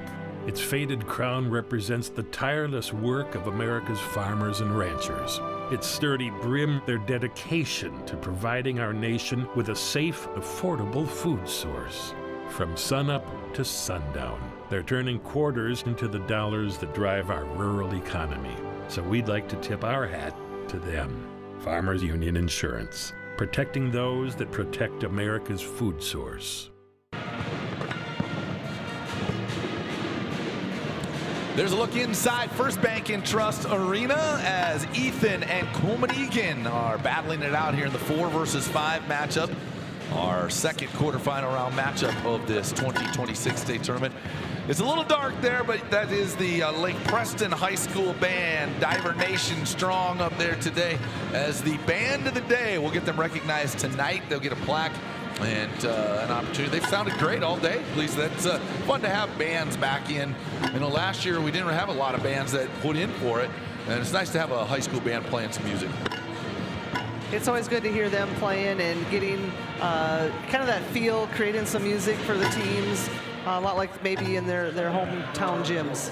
And you know, a lot of times some of the smaller schools, when you get talking Class B, and you know what it's like, you grew up in Willow Lake, everybody does everything. So half the band is out here on the basketball court, maybe. So for everybody else to be able to still do it, make some good noise, it's always great. But yeah, having another town come in today has been fantastic. So congratulations to Lake Preston being selected as the band of the day. There's a little process to it. You have to sign up, and it goes through a little bit of a process. So good for them. I think we have one tomorrow, and I know we have one on Saturday. The Dolphins will be here on Saturday, so that'll be kind of fun. Both teams ready to go, it looks like, here in half number 2.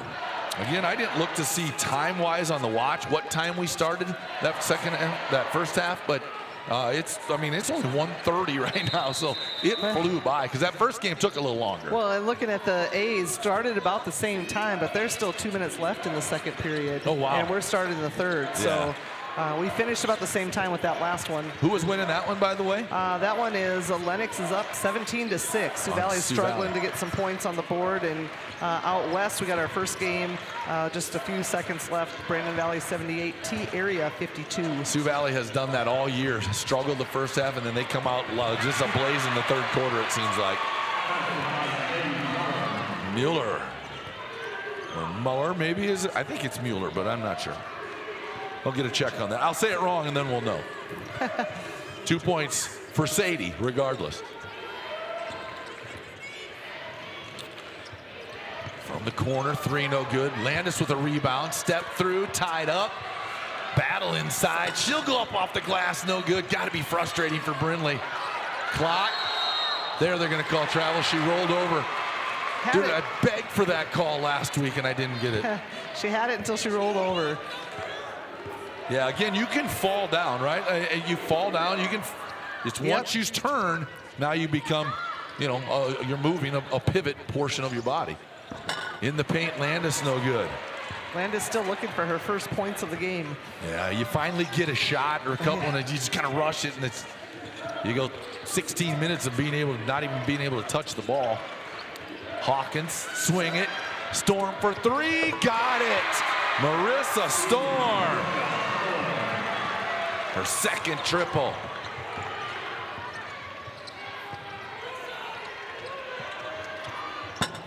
Flatten for 3, no good. Meyer. Got it to go. Here comes Hawkins now.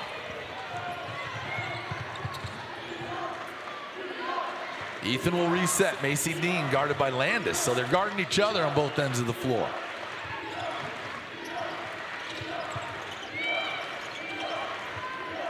Clock, thought about it.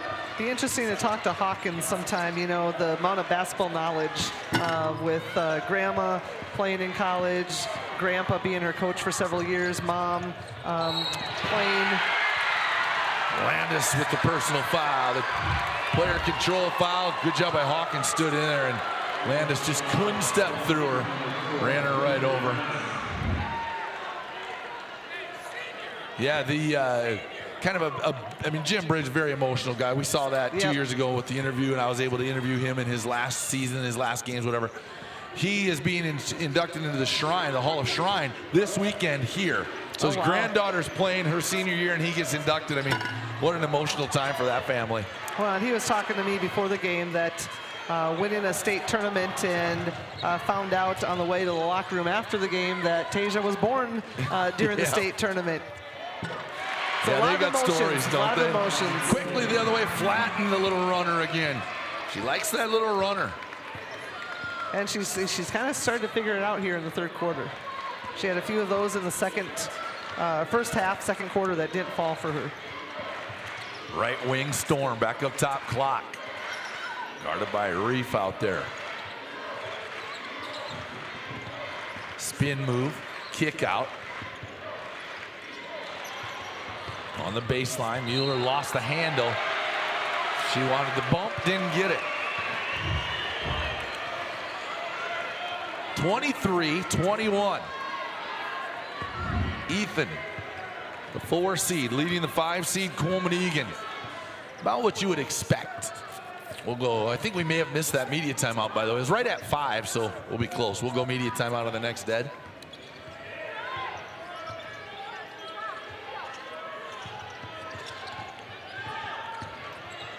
Flattened runner, jump stop, jump shot is good. And she has 11, I believe. Yeah, she had 2 in the first quarter, 5 in the second, 4 here in the third for Coleman-Egan. And with Landis not getting many looks, she's going to be your second leading scorer on the season, so that's who's going to get touches. 23-23, Storm guarded by Landis. Dean Down the lane, Dean kick out. Mueller three, got it. Sadie knocks down the triple. She's got 5 in the quarter, 5 in the game. 3:55 to play in our third. 26-23 Rustlers. Reef for 3, way out high, no good. Rebound clock. Landis tried to sneak in and take it away. Storm lost the handle for a second, got it back. Fake the handoff. Hawkins now to the lane, spin move to the left hand. Down inside, gonna have a foul. We're gonna have free throws after our media timeout.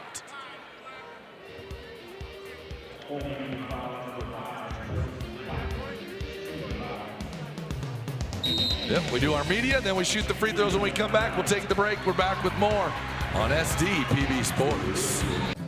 Creating a legacy means different things to everyone. For us, it's about family, watching my daughter follow in my footsteps, passing the farm onto her, and working side by side every day. It's about building something that lasts. Agtegra Cooperative has been by our side through it all, supporting us from one generation to the next. Agtegra Cooperative, legacy rich, future focused for generations to come. What does primary care mean to us? At Sanford Health, it means being there when and where you need it most. It means building a relationship, because when a provider really knows you, they can deliver the best care for every aspect of your health and your life. So what does primary care mean for you? It means understanding your health for today and for where you're headed next. It means a lifetime of care for a lifetime of you.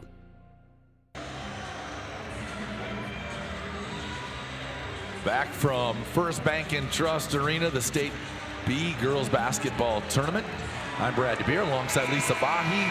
26-23, the Rustlers of Ethan with the lead. A chance to add to that lead out of the timeout. Tasia Hawkins will be at the free throw line, the senior guard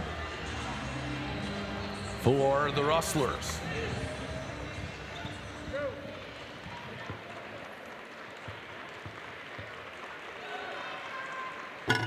Hawkins on the year, 82% free throw shooter. So if you're Ethan, you like your chances with Tasia at the line.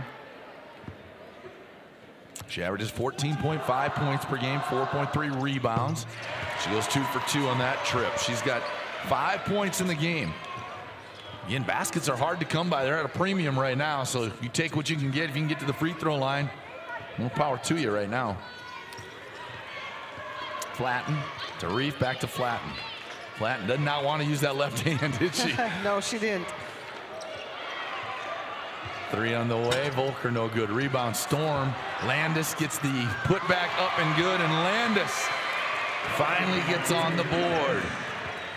Yeah, she hasn't had a lot of looks, but being able to finally get one of those to fall. Third shot of the game, maybe? That was her 5th, I think. Did she have a couple in there? She had a couple right at the start of this quarter, and I think she was a little more open right than in the she lane. thought. Yep. And missed both of those, but up until that point, she'd only had 3. Clock for 3, got it. Rachel Clock.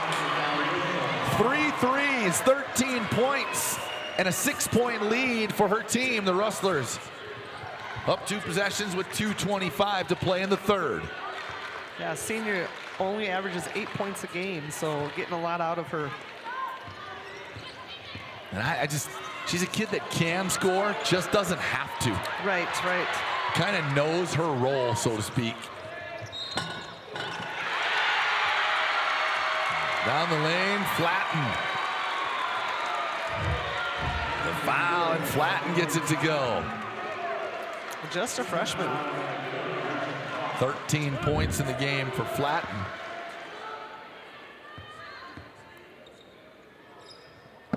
Free throw's too strong, no good. And a foul gonna be called on Landis. Just wrong place, wrong time. Foul that time. As the rebound was ripped down, they ripped the ball and her arm at the same time, so they had to call the foul because it was on the arm of the rebounder. One of those that you can't do a whole lot about. 4th foul of the entire game on either team.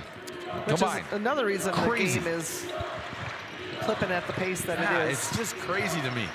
Again, Coleman Egan playing straight man-to-man the whole game. Ethan and Moore, they're playing that zone, but Diamond in one, but still, it's a pressure.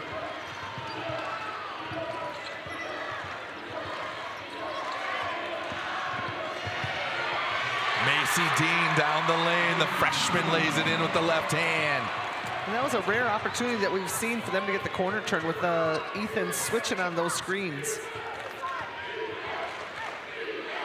Reef back to Flatten. That diamond in one just makes you stand around a little bit sometimes, and you get out of rhythm because you're just looking for places that you think you should be able to get shot after shot. For whatever reason, you can't. When you do, you got to make them. That's the other thing. When That's you get right. those looks, they got to go down to pull them out of that. But they can sit in that defense all night if you're not going to make shots.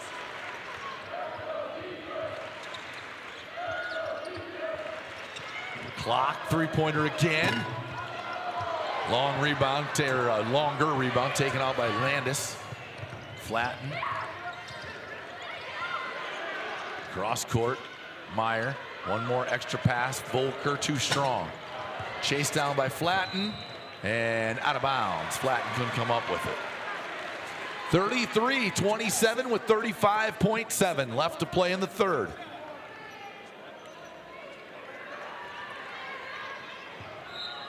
Again, it's one thing to win a game playing five and a half players, so to speak, numbers wise. To win 3 straight, that's where we'll see how this comes into play for either one of these teams moving forward. Yeah, Coleman Egan still hasn't brought a sub into the game, and Ethan's only had a sub in for 7 minutes of the 24 minutes that we've been playing. Yeah, and you won't see Coleman Egan sub unless they get in foul trouble with one of their 5 starters. And as I say that, Quinn Meyer picks up a foul, but just her first. Landis has 2. Meyer has just the 1. Coleman Egan only 5 fouls on the game so far. Yep. Yeah, in the entire game, so. They just don't foul a lot. No. At the free throw line, the freshman Macy Dean. First one is good. On the year, Dean, 13 of 26, 50% from the free throw line. And that holds true as she misses the second. 7-6, down to 5 on the clock.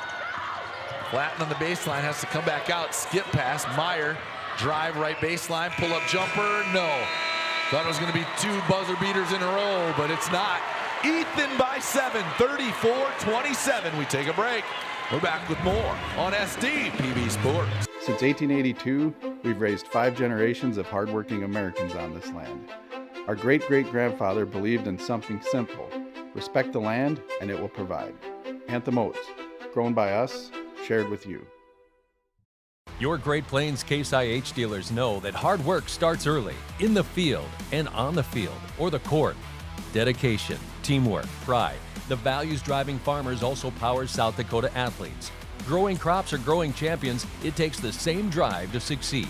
Your local Great Plains Case IH dealers know the future is built by showing up day after day, ready to work, ready to win. Great Plains Case IH dealers, supporting schools, athletes, and the communities we grow.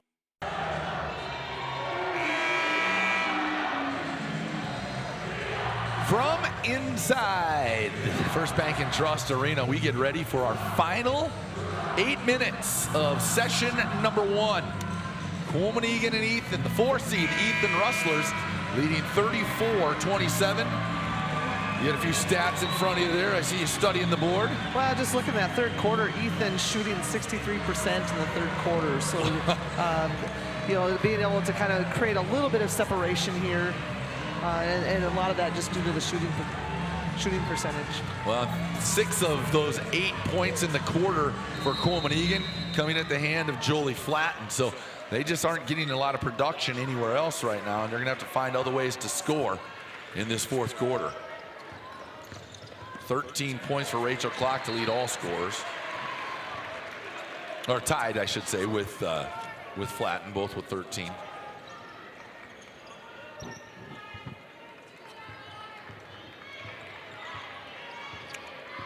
Flatten out top. Gets a screen from Landis. Sends it to Meyer on the baseline. She stepped out of bounds. We'll go the other way.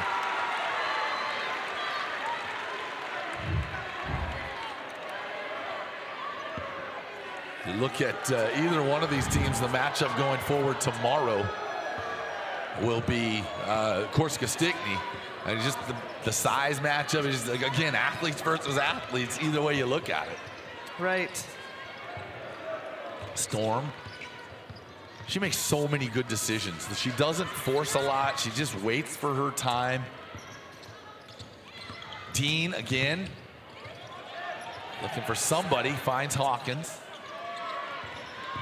Hawkins, she'll push the envelope a little bit more. That one blocked out of bounds. As it was hit the bottom of the standard. Reef blocked it out. Good call. Doggerusink right on it.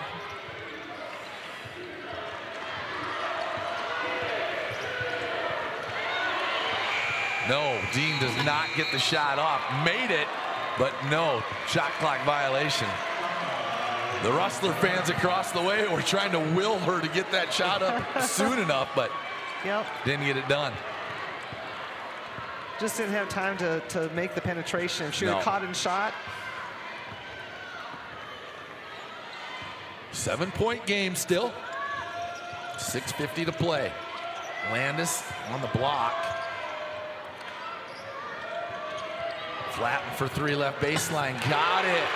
Yeah, someone had to be open on that because Landis had 4 people around her in the paint. And Coleman Egan did a great job of finding the open person.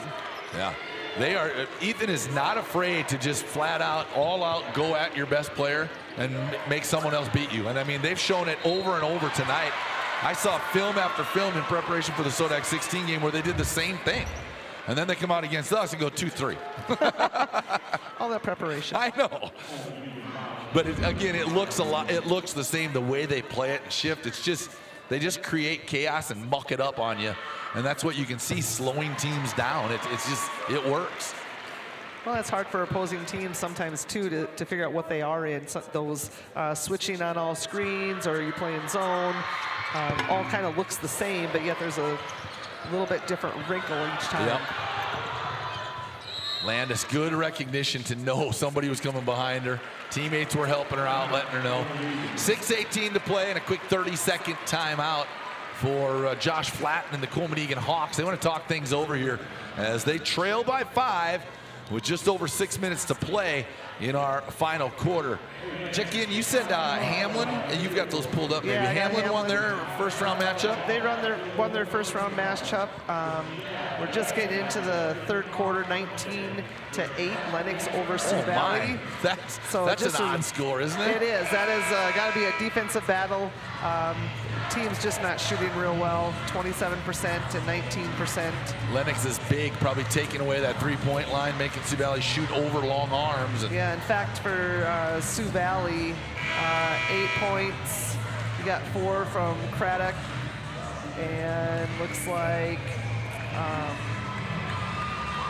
4 of 21, it says, or something like that from the field. So, yeah, not shooting well at all.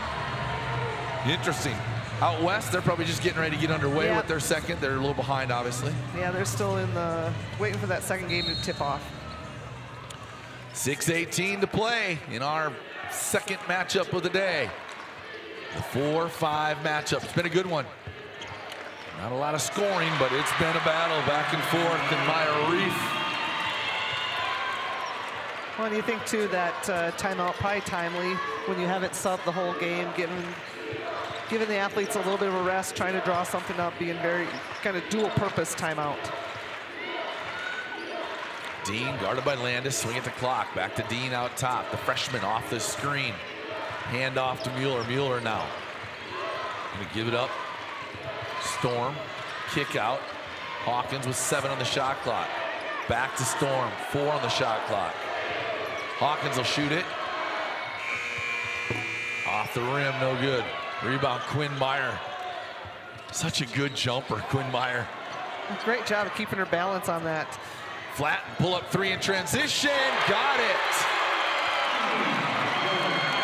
19 for the freshman. And it's 35-35.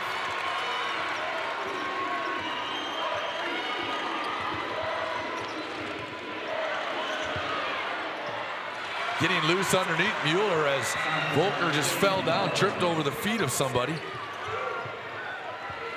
Left her wide open under the hoop. They run that little flex cut down on the baseline. What do you call it? The old Colorado shuffle. That's what a lot of people call it. Yeah.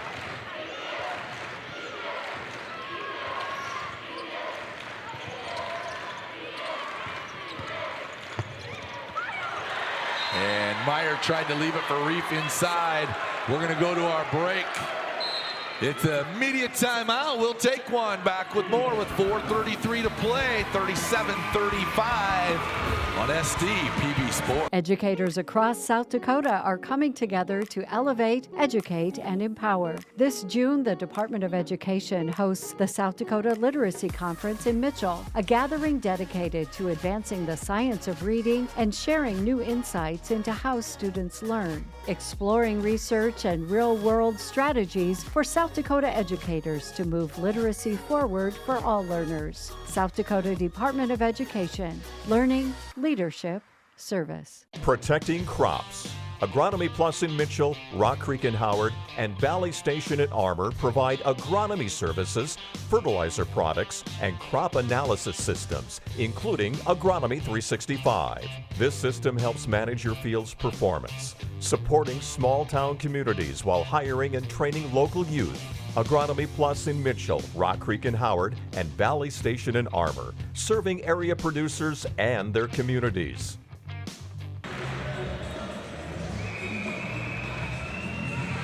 We're back inside First Bank and Trust Arena. Decades the theme for Ethan. Look at that. That is classic. The pink poodle skirt, the little bow headband, the pink glasses. Is he dressed like the milkman, or is he delivering water? Sailor? What is that? Yeah, what is that? I can't read what it says, so that's good stuff. They're on TV. Yeah, wave at us. There we go. I love it. It's great just stuff. It's great seeing the whole community comes and really gets into it. Yeah, you can see their students the same way. And we talked about Ethan, you know, with their team meals by the boosters and community meals. That's the beauty of Class B, and not that fans don't support their schools at A and AA. They certainly do. Just the whole community sometimes in a Class B comes out. Oh, how did she get that to go? Hawkins on the drive. I thought she was buried underneath the backboard. Yeah, that's a spin you might see in a bowling ball. Yeah, she's got 7. Put a little English on that thing. The old boys would say, right? Volker. Ethan is just simply not guarding Volker. Landis fouled in the middle. 1-on-3. You just gotta love Flatten's enthusiasm in there, picking her teammate up, knowing that it's been a tough night for Landis, or a tough afternoon, I guess, just facing that one-on-one the entire day, and that can just be so, not just physically draining, but mentally draining. Knocks down the free throw, though. Yep. You're not gonna find a more fierce competitor, regardless of if she's having a good day or bad day, though, than Brinley Landis. Like I said, I've watched her grow up. Her dad, Justin, played football at South Dakota State. And that kid is just, she battles. She's the eldest of 5 girls in the family. I mean, you know, so yes, that name will be around for a while. They got some daughters still coming up through the ranks, but. Yeah, just has had a great career for Coleman Egan with 1,600 plus points in basketball, 1,000 career kills, state champion on a relay team for Coleman Egan. Rachel Clark again. 5 threes. Check that, 4 threes for Clark, 1 in each quarter. And another timeout, Coleman Egan. They trail by 5. Got timeouts to burn. Why not use them? 3:20 to play in the game. And the Rustlers lead by 5. Real quick, while we go to break, or while we wait for them to come out of their timeout, it is actually going to be a full timeout. Just a quick setup of tonight. We'll be back on the air 5 o'clock Central. Tip-off just after, announcements will start about 5:05. Tip-off usually happens about 5:10 or a little after. And that'll be number 2 Parkston, and number 7 Centerville. And then the nightcap tonight, Bennett County, the defending Class B state champions. Coach Evans and her team will take on Harding County. The Ranchers back at it again too. They were in both those teams were in the state volleyball tournament, as was Parkston. So again, these same kids in these small schools, they win when they go to whatever sport they're in. You find the winners, and they're continuing to find their way back to state tournament action. Yeah, all 4 of those teams here in Huron last year in the state Bs, and found their way back this year. What was there, 5 of the 8. 5 of the 8 in the girls. 7 of 8 in Class B boys next weekend are returners. What is it, Stanley County? Who was the team that is different? Stanley County, Stanley right? County, yeah, so interesting. It'll be an interesting tournament up there next weekend. For sure. I've already started to get some information from some of those coaches, and they're sending it to them like, man, these guys are fired up to get back up there. They're getting it that fast from them. It'll be fun to watch. Yeah, they can have a longer break, having known that they have this whole week and then part of next week yet to prepare. Good thing is if you got injury, give them a little break. That's kind of the nice thing for some of them. Yeah, girls, it's a pretty quick turnaround. Yes, it is. Some of these kids, like we said, they've been going since August because they're at state volleyball tournament. And you talk about a quick turnaround, they're practicing Monday. Yeah, we talked about that several times. Sometimes that's good, and sometimes it's, it depends on your team and where you're at with injuries and whatnot. But it is a really quick turnaround on the girls' side. And that discussion is being had in basketball advisory committees meetings at the STHSAA level. I listened in on one of them earlier this year where they can't find the right, I don't know what the right answer is. Just hope there's a way they can kind of equalize a little bit. Not sure what that is yet, but they're working on it. Right. And they've tried a few things over the years, just trying to find something that works and hopefully making it work for everybody. Yeah, and that's the big thing as we take a timeout. Coach Young wants to take a full timeout, talk to his team, gives us time to continue that conversation. Can you switch? I don't think it's probably needed to switch girls and boys basketball state tournament weekends. If there's a way, the problem becomes Title IX issues if you put the girls, start them a week later, but then play their state tournament a week earlier. Now their season's shorter. Right. And again, those are just legal issues in there that you got to work through. And I don't know what the answer is. Football's done a week earlier than volleyball, and then they don't start till a week later. And it's just, there's a lot to it to make it work. So it's hard to get that right. Right, it is. And I think in between, they try not to double up those state events. Yeah, you can't do that. I think in between the football and basketball, there's maybe the state 1X or something going on. Yeah, you got state 1Act, you got all state, during football, you got the all state, happens. Right. So it's hard when you've got that stuff going on. You got cross country, you got cheer. There's just so many activities anymore. To try to get those all to have their own weekend. And can you flip one of those with girls or volleyball and move volleyball up a week to give girls Yeah, that's been the biggest talk if they can make that work. And again, you want to get going in your season if you're the basketball coach and you don't have anything to do with volleyball, but at the same time, do the girls need that big break? They play basketball year-round. They play volleyball year-round. It's not like the old days, right? Where it was only during those seasons. So a little break doesn't hurt. I've talked a lot with AJ about that. No good for Storm. Tipped out of bounds by Reef. And Aaron Johnson at SDSU talked about that all the time. He's like, I think we over-practice sometimes. We think we got to be in the gym all the time. Their bodies need time, and they need time just to be human, be kids. Right, and it's... You talk about wanting that break and just, if you got injuries, if you've got kids, like a lot of these B schools, that you have multi-sport athletes. Yeah. They're just constantly going. For sure. Quick break, come back, talk more about it as we get ready to finish our last 253 on STPB Sports.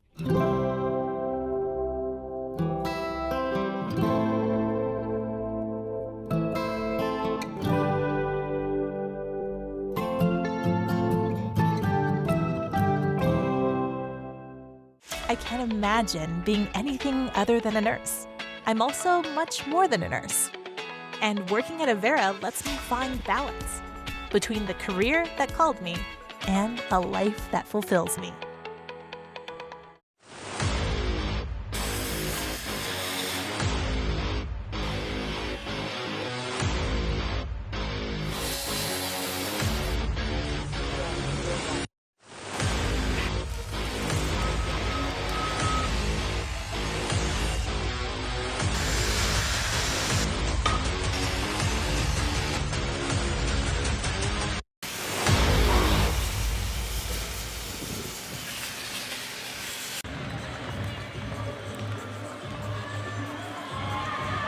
2 minutes and 53 seconds to play in our final quarter. 42-38, Ethan leading Coleman Egan in our 4 versus 5 matchup.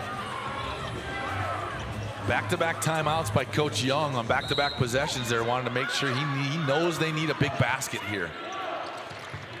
Storm out top, give it up to Dean. Got a full shot clock out of that, so they can work some clock and take it down to just over 2 minutes if they want to. Oh, tuck it, and then just can't finish. On the run, Flatten, one of the fastest girls in Class B, up and good. Yeah, it's probably what you were hoping wouldn't happen, although that was a really good look, going to the basket. But you don't get the 2 points, and they get a quick basket on the other end. And you really didn't run a lot of clock either. Right. You took it at about 27.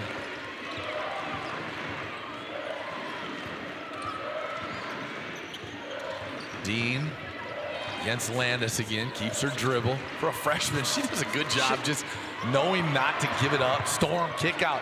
Mueller for 3, got it! From the corner and a big smile as it goes down. Timeout, Coach Young.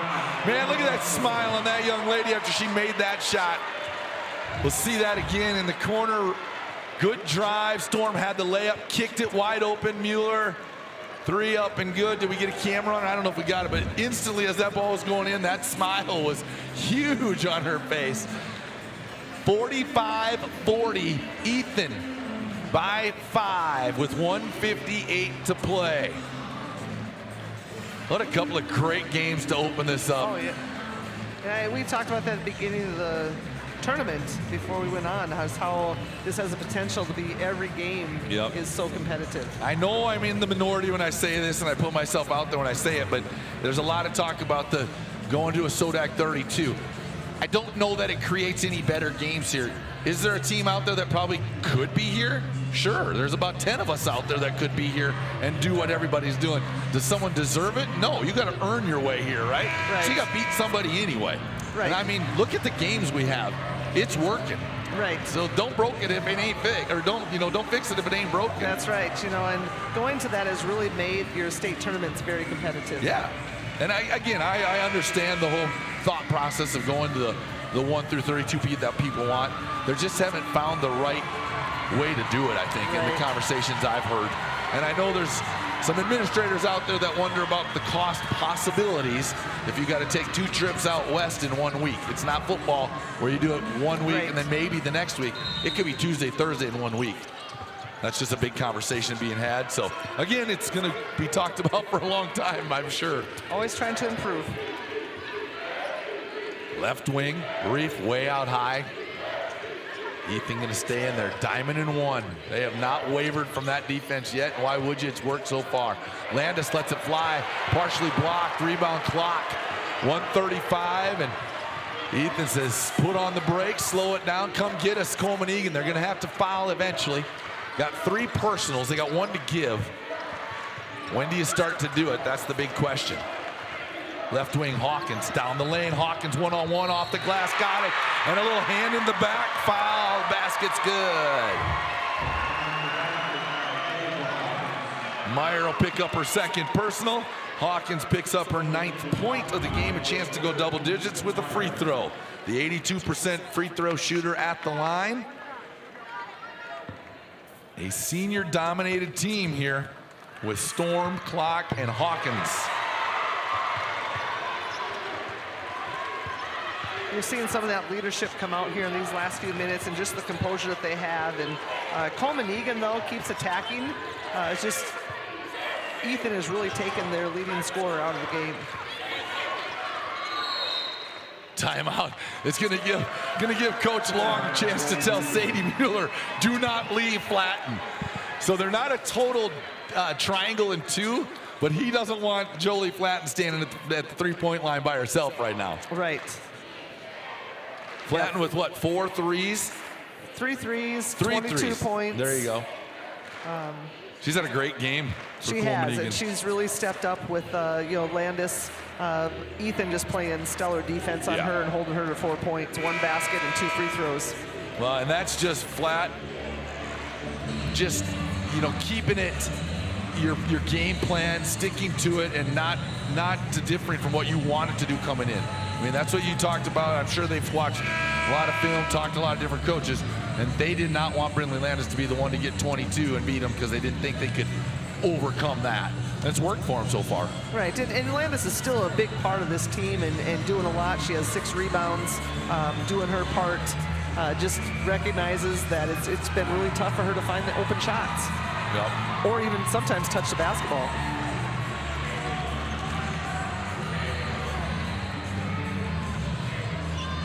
You know, Ethan just such balanced scoring. Mueller has 10, Klock has 17, Hawkins has 10. Flatten has that one go off in front of the rim.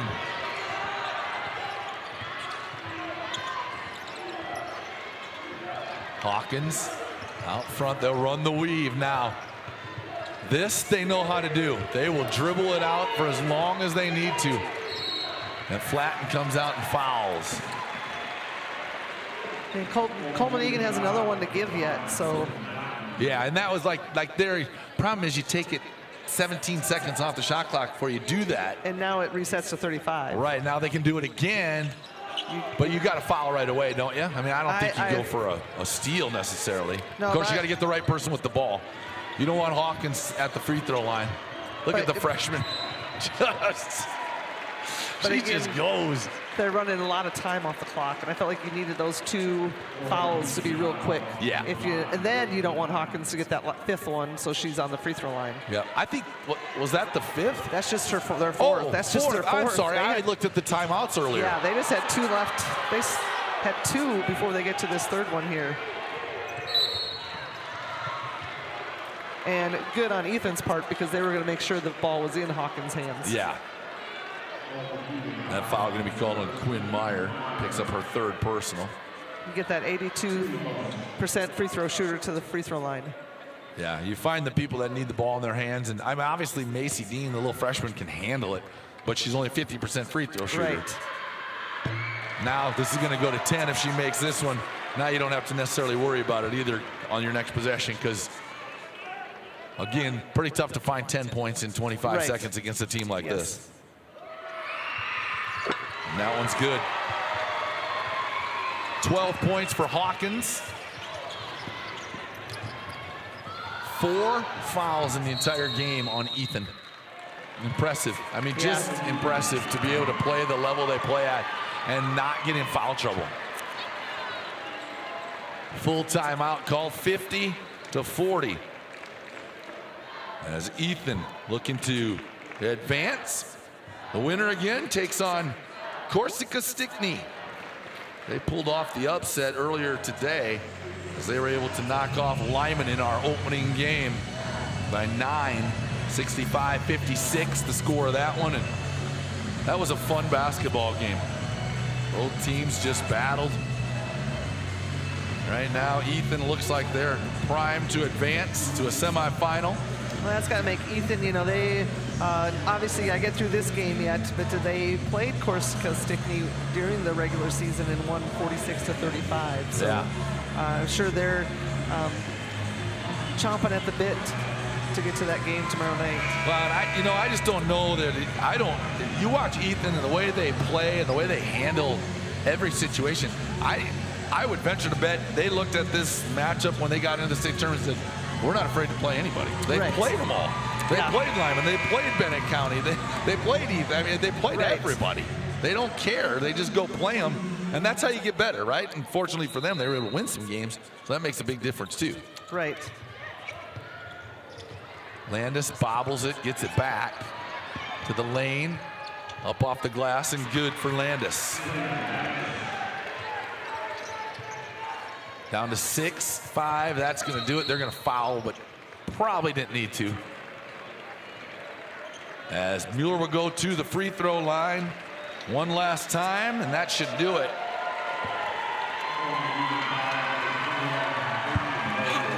This will be Mueller's first trip to the free throw line today. Yeah. Again, we'll try to catch up with Coach Young, visit with him. Conclusion of this one, just get a couple comments if we can. Mueller missed the first one.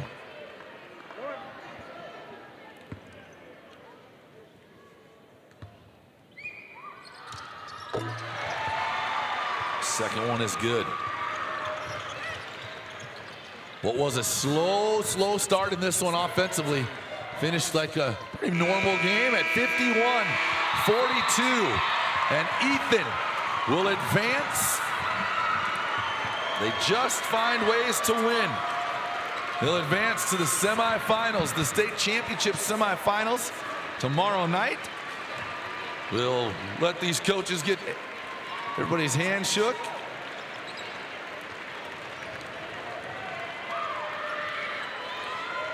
You know, always a little bit of a letdown if you're Coleman Egan, just because you got high hopes coming in, and Ethan just able to find a way to win.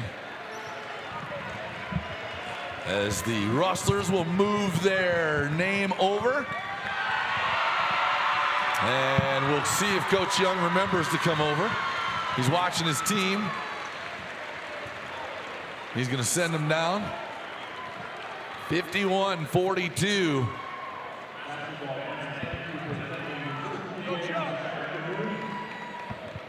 I don't think he's gonna remember us. So no comments from Coach Young. Sorry, Nate. You have to catch him in the hallway somewhere. We'll take a break. Back with more on SD PB Sports. Is it the competition that keeps bringing you back? The long-standing rivalries? Or is it seeing friends again and cheering on your favorite team? At First Dakota, we're here for all of it. We appreciate the fans, the players, the coaches and officials, the concessions crew. The shared community experience is part of what makes life here great. And we're here for all of it. See you at the game. Powering the possibilities of tomorrow starts today. For our homes, our farms, our businesses. That's why our Touchstone Energy Cooperative continually plans for the future by utilizing and sourcing safe, reliable power for the next generation. So we can power possibilities long into the future.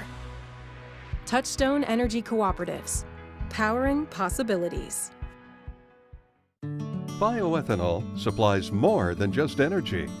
It creates jobs in rural communities. It drives demand for local corn. It provides opportunities for family farms to thrive. To ensure agriculture plays a leading role in the efforts to decarbonize and transition energy, bioethanol remains at the forefront of a pursuit for a cleaner, brighter future for all Americans. Learn how at sdethanol.com. South Dakota, a state shaped by its people. It's more than a place, it's opportunity waiting to be realized.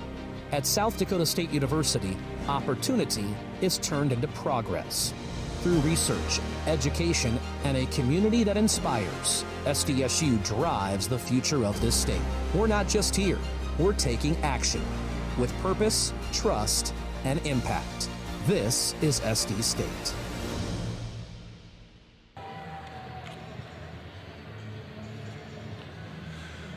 From First Bank and Trust Arena, I'm Brad DeBeer alongside Lisa Bahi as we are here at the state Class B girls basketball tournament. Of course, just as we go to break, Coach Young came flying back out. So if he comes back out again, we will maybe try to throw him on and have a little conversation. But take a look at, you can talk some stats while we throw some highlights at you from that second half as Ethan was able to pull away and get the win. Yeah, and what you just said, they pulled away kind of at the end there. Throughout the course of the game, 4 times it was tied. We had 7 lead changes throughout the course of that game, just really back and forth. One that really stuck out was that third quarter where Coleman Egan came out, only scored 8. Ethan was able to pull away a little bit with 16. Otherwise, they were pretty even every quarter. Shooting percentage, you had Coleman Egan shooting only 36% of the game, where Ethan was shooting about 46%. 3-point line, Coleman Egan 22 and Ethan 36. Some timely 3-point shots by Rachel Clock throughout that game, and then some free throws from Tasia Hawkins throughout that second half that just kind of every time Coleman Egan looked like they could get a run, they'd get a free throw or a couple of free throws or a big shot would be made, and Ethan just did what Ethan does because they've just been so disciplined to win. Yeah, you know, Tasia stepped up 5 of 5 from the free throw line. Very good free throw shooter. And then you got to talk a little bit about Macy Dean and her defense on Landis, holding her to only 6 points, 1 basket, or 2 baskets, 2 free throws, and just, you know, to take their leading scorer out of it like that. But Jolie Flatten, 22 points. Quinn Meyer stepped up 10 points. And then you got Ethan with 3 people in double figures, which is always, I think, a key when you're trying to win basketball games. Well, and you take you talked about Macy Dean, 5'4", just a freshman, and at 5'4", just spindly. Like, she's just a little thing. And Brinley Landis is an athlete. I mean, she is strong. They put her in the post. They tried to put her outside. They just couldn't find a way to get away from Macy Dean. And that's how you win basketball games. Right. Stick to your game plan. And she just didn't get touch the ball a lot on the offensive end. And you, when you have a player like that, and great game plan by Ethan, and as you know, they come up with great game plans night in and night out. Corsica Stickney did the same thing in our first game today. We'll recap that a little bit. When we come back, we'll take one more break and then come back and get you set and ready for tonight's matchups right here on SD PB Sports. You live life on the move. While you determine what direction that may be, we're here to help along the way. So go. Go with values. Go with friends. Go with support.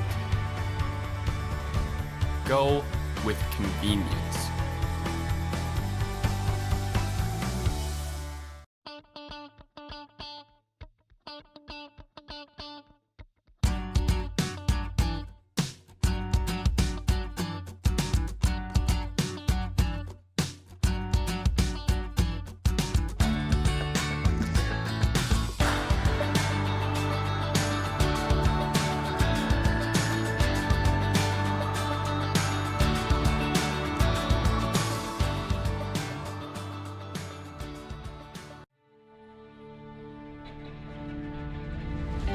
It's not just about making a living. It's about upholding a way of life. We are connected to this land, committed to the future.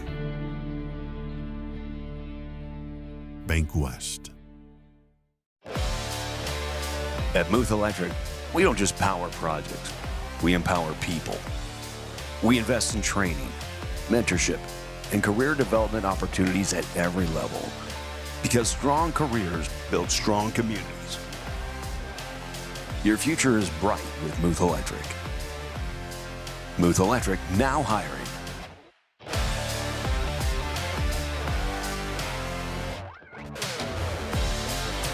Lake Area Technical College provides hands-on learning and practical experience in real-world environments.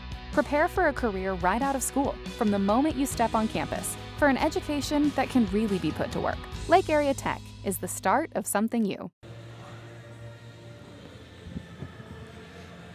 Back from First Bank and Trust Arena, I'm Brad DeBeer alongside Lisa Bahi, and just a quick recap, get your thoughts on opening session, Lisa, here at the State B tournament. Well, I think it's exactly what we talked about. It's going to be some really great basketball up here at First Bank and Trust Arena, and just looking at these 2 games, I don't know if we could ask for much more. No, great start. Number 8, Corsica Stickney over Lyman, 65-56, and number 4, Ethan over Coleman-Egan, 51-42. So a great opening round. Let's take a look at what's tonight. We'll be back on at 5 o'clock Central Time. The Parkston Trojans and the Centerville Tornadoes. A couple teams that have been here the last couple of years. Bennett County and Harding County to wrap things up tonight. So look forward to seeing just athlete after athlete, plus some really good basketball players mixed in over the next couple of games. So we look forward to that. We appreciate you being on with us here this afternoon. Lisa, thank you very much. We'll do it again here in just a couple hours. For all of you watching in, we appreciate you being a part of it here today. For Lisa Bahi, for everybody in the back, I'm Brad DeBeer, back with more in a little while here on SD PB Sports.